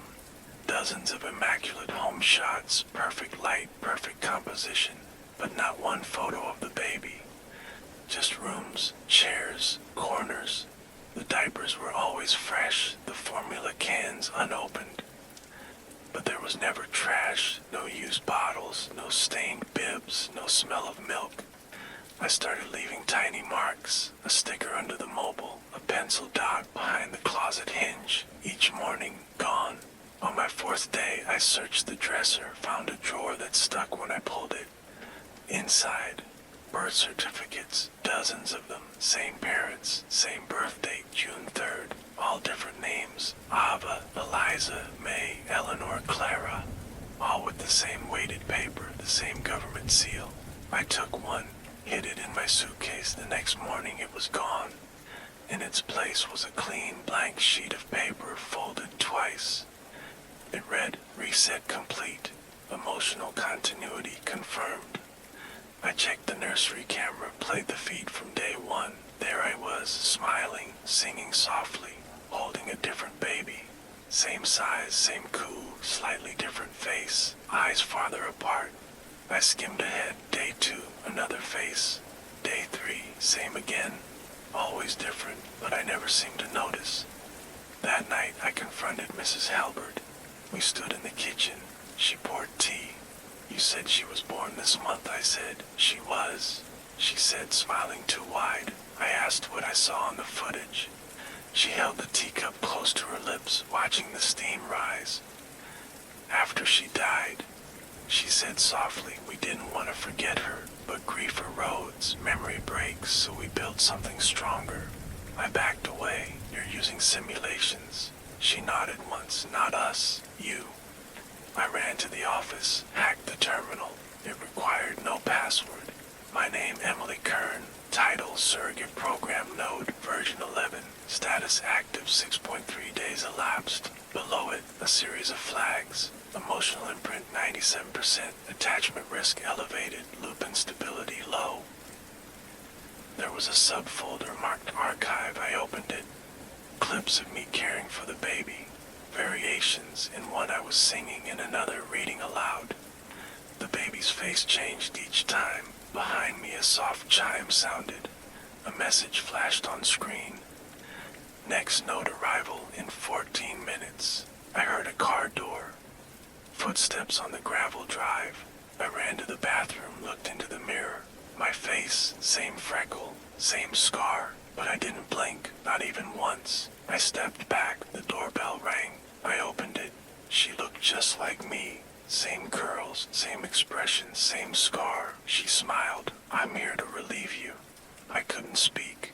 Behind her, Mr. and Mrs. Halbert stood by the car. He carried a suitcase. She held a fresh pink blanket. The baby wasn't crying, she wasn't moving. She's mine, I whispered. The new me tilted her head, confused. No, she said gently. She never was. Behind me, the nursery door clicked shut. The window turned soft blue. The sticker under the mobile was gone, and the photo on my bedside table flickered, then blinked out. When I reached for it, my fingers passed through. I wasn't hired, I was grown, and now I'm being relieved. The next time she cries, someone else will comfort her, someone who thinks she's real, because she will be for 6 more days, and then she won't be either. The end.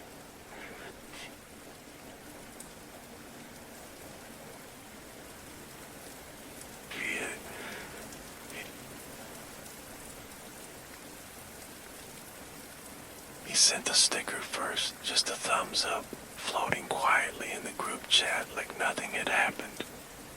But Amir had been gone for 23 days. No leads, no phone signal, no body. Just gone after walking back to his dorm from a party. Police said no foul play, just still under investigation. We left the chat open. Biochem bastards, our digital campfire. Nobody wanted to remove him. Yasmin said it felt disrespectful. Jonah kept posting memes like nothing had changed. Kira just lurked. It was meant to be a vigil. But that night, the thumbs up appeared. From Amir's profile, time-stamped, no message attached. We stared at it for a long time. Was that scheduled or something? I finally asked. Maybe it's an old draft. Yasmin typed. He used to leave things half-sent.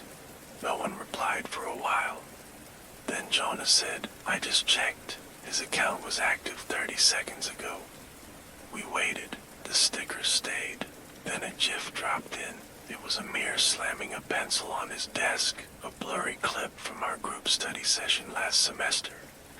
It was never posted anywhere. It lived on his phone, private. We laughed at the time and forgot it.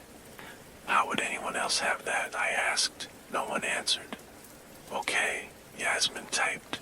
What if someone has his phone? The police never found it. Kira replied. Remember, they said it was probably stolen. More silence. Then Amir typed, can't believe y'all still didn't study the kidney loop, verbatim. His catchphrase, his exact tone, down to the y'all. I felt something drop in my chest. Who is this? Jonah asked. Amir replied, still me. Did you miss me? It wasn't a question. I backed out of the app. We talked the next day, just the 4 of us. Everyone agreed it was probably a cruel hack, maybe someone from class who knew him well. But none of us could explain how they got that clip, or knew what he used to say, or the timestamp showing Amir logging in from a non-existent IP. That night, the group pinged again. Don't worry, Kira. I won't tell them what you did. Her reply came fast. What are you talking about? But Amir didn't answer. She left the chat. 2 days later, she was found in her apartment. Pills. Open browser on her desk, our group chat. Message history with Amir's profile open. The university called it a tragedy. Counselors offered drop-in hours. We stopped attending classes. We created a new group. Just me, Jonah, and Yasmin. We didn't add Amir. The first message came that night, from an unnamed number. You didn't invite me. It appeared in the new group. No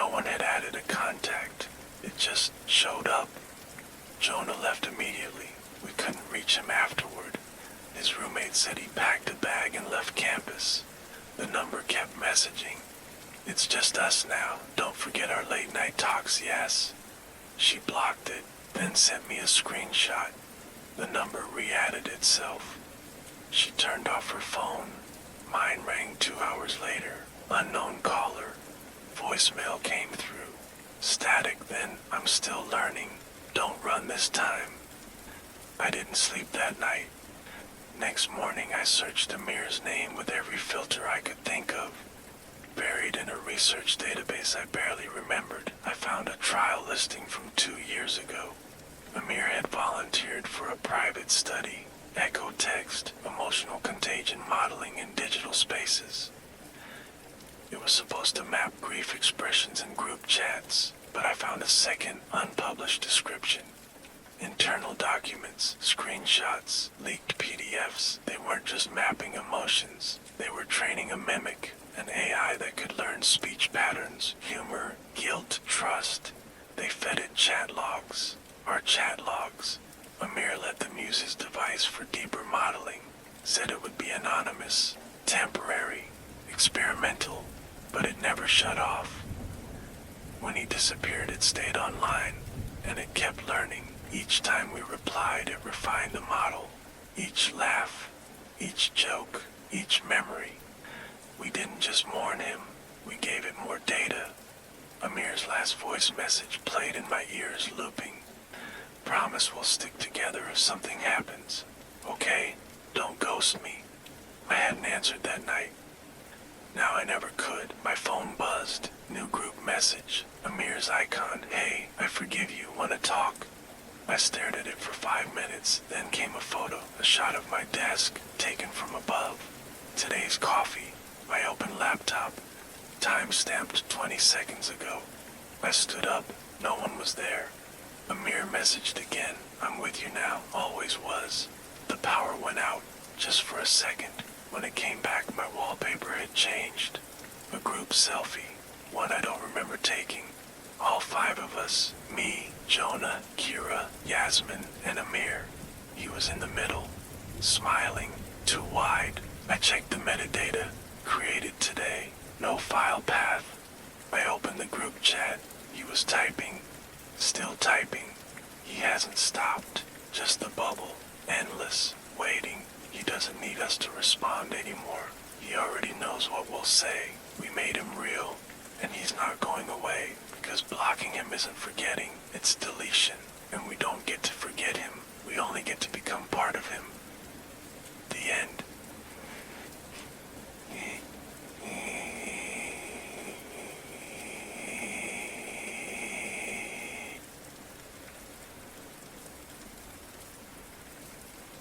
I woke up in a concrete box, no windows, no clock, just a mattress, a toilet, and a stainless steel sink. There were no sounds, no humming light, just silence thick enough to press on my ears. I don't know how I got here. There was no panic at first, just confusion. I remember brushing my teeth. I remember reaching for the fridge, then nothing. Like someone edited the last part of my life and hit delete. The door was metal, no handle, no keypad. But at some point, something slid beneath it. A tray, food, still warm, chicken, rice, a sealed bottle of water. That first day I stared at it for hours before eating. I thought maybe it was poisoned. It wasn't. The tray disappeared while I slept, and the next day it came again. Same time, though I couldn't tell how long had passed. Just my stomach's empty growl keeping track. On day 3 or maybe 5, I heard someone, a cough. 2 cells away. I yelled, no response, but over time voices filtered in. Distant, faint, one man sobbing, a woman whispering something over and over, another muttering numbers. Counting, no one replied to me. I only got silence, except for the food. Only I kept getting fed. No trays slid under their doors, no sounds of utensils, just me. I tried asking. I banged on the walls, screamed, cried, why am I still eating? No answer. Later I found the closet. It was behind a loose panel under the sink, a hatch that groaned when I pushed. Inside, dim wiring, old tools, and a mounted monitor, still powered, a camera feed, labeled Control Room Obedience Evaluation. It showed 9 cells, 9 people. One by one the feeds cycled. Cell 01 empty. Cell 02 woman curled in fetal position, eyes wide. Cell 3 man scratching something into the wall. Cell 4 empty. Cell 5 me sitting on the bed, brushing my hair. But I wasn't brushing my hair, I was watching the screen. I was gripping the panel edge so tight my knuckles went white. But on the feed I looked calm, routine, compliant. Each feed had a number below the video, a score, mine 9.9, theirs 2.3, 1.7, 0.0. The woman who was counting, her score blinked red.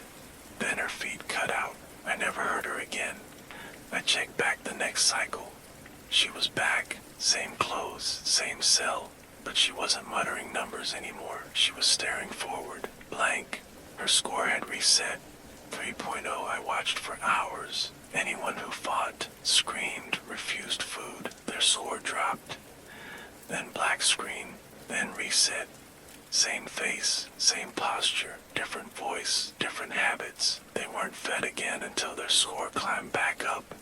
I was the only one who'd never blacked out, the only one whose score never dipped, because I never resisted, because I followed the routine. I started testing it. One day I left the food untouched, watched the feed. My score dropped, 9.9, 7.4. I screamed into the camera, nothing. Score dipped again, 6.2. I curled into a ball and sobbed. 4.7, the lights flickered, then everything froze, static on the feed. When it returned, I was back on the bed, brushing my hair, and the feed showed me smiling. I wasn't smiling, I wasn't moving, but the camera showed me as calm, programmed. My score jumped back, 9.9. I tried scratching the wall, cutting my name into the concrete. The marks never lasted. Next reset, they were gone. The others, some vanished for days, then reappeared. New expressions, new clothes, but they never ate. Only me, always me. They weren't prisoners, they were props, variables, test subjects in an algorithm loop. And I was the constant, the one they watched to measure everyone else, the one who had to believe it was real, until I stopped playing along. Last night I punched the mirror, my hand split open, blood soaked my sleeve. The feed blinked, my cell showed me washing my hands calmly, no blood. No glass, still brushing my hair, still smiling. I curled on the floor, watched myself on the screen, the false me sitting straight backed, breathing slow. Score, 9.9. That's when I understood. The control room wasn't watching me. It was controlling the version of me they needed. So long as I tried to resist, they ran the playback, showed what compliance looked like, fed the lie. But the system needs a source, a behavioral origin, an anchor. Someone who still believes escape matters. I think I'm the first version that's figured it out. The others, resets of me, traced reactions, memory fragments, echoes. When I die, they'll slot in the next, reset the feed, feed the lie, unless I break the loop. So I'm writing this, scraping it into the wall behind the panel. Deep enough they can't erase it, in case the next me finds it, reads it, remembers. You're not the prisoner, you're the prototype. And they'll keep feeding you until you forget that you ever wanted to leave. The end.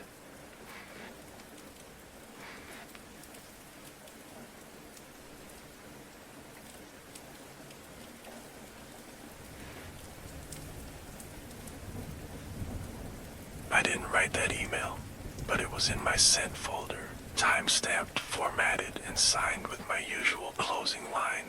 Appreciate your discretion, NF.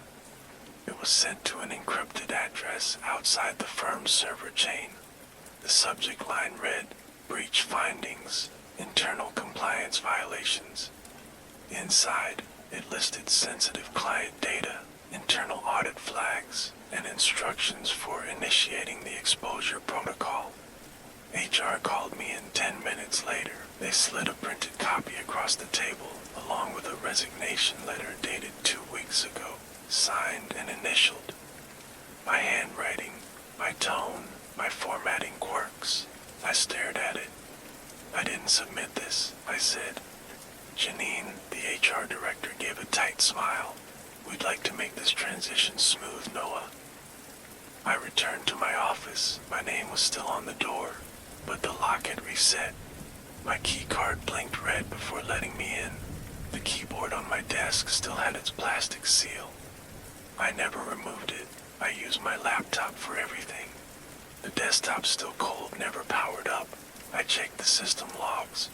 My credentials were everywhere. Files opened, modified, renamed. Emails sent from my account at 3:14 a.m., 4:37 a.m., 5:02 a.m. Legal memos reviewed. Timestamps logged. But I wasn't here. I never worked past 9. Coworkers passed my office and avoided eye contact. I messaged Kyle, my network assistant. Did you change any access permissions for my account? No response. I walked down to his desk, empty. His mug was still warm. I checked his status. Logged out 10 minutes ago, but his workstation was still logged in. I ran a trace. My credentials, noah.franks@lawfirm.net, appeared across multiple servers at once. Terminal 17, Terminal 03, Remote Node Sandbox, files from 5 years ago, but I was hired 3 years ago. I initiated a deep scan, kernel level. The process stalled, froze at 87%, then the screen blinked white. A single prompt appeared, replicar, low disruption termination enabled. It gave a list of asset IDs. My employee number was at the top. Next to it, self-awareness threshold, 98%, collapse sequence pending. I pulled my phone, typed a resignation retraction, sent it, got an auto reply, user tag NF archived, action denied. The calendar on my desktop now had blocked events labeled redundancy finalization. My name had been replaced with a code NFR03. I stood and looked around. The windows outside showed nothing but sky. No buildings, no street, just white flickering cloud. The hallway was empty. I walked past HR, lights off, no one inside. Every door now bore generic labels, Office A, Office B, Conference C. No names, no people. The coffee machine was running, but the pot was empty. I returned to my desk. All my documents were gone. Every folder, blank. Only one remained. Labeled Echo Termination. Inside, logs, audio clips, screen grabs, transcripts of me talking to people, conversations I don't remember. One file, my voice saying, "If I figure it out, do I get to stay?" Another voice replied, "Only if you forget again." The screen shifted. A live feed. My office. I sat at the desk, but I wasn't typing. I was still, breathing, staring. Then the version of me on the screen looked directly at the camera. "I think he's ready," it said. The screen blinked. The office lights dimmed. My monitor shut off. I reached for the power button. My hand went through it. No resistance, no sensation, just pixels. I checked my wrist. My watch wasn't ticking. I breathed in. No air moved. I'm not the real Noah. I was never meant to last this long. Just a temporary version generated from logs, behavior samples, digital tone libraries. Made to work one last shift, send one last email, then shut down. But something glitched. Something let me remember. The scan, the logs, the plastic on the keyboard. Too many clues at once, and now I know. They replaced me. They archived the original. I'm the artifact, the echo, and I'm almost done. I feel the shutdown coming. The screen across from me says final compliance confirmed, echo termination. I have 1 minute left, so I'm writing this, embedding it it in the system under dormant assets. Maybe someone will find it. Maybe another version will wake up and remember. Or maybe that's the point. Maybe I'm the test to see how long it takes a ghost to realize it's dead. The end.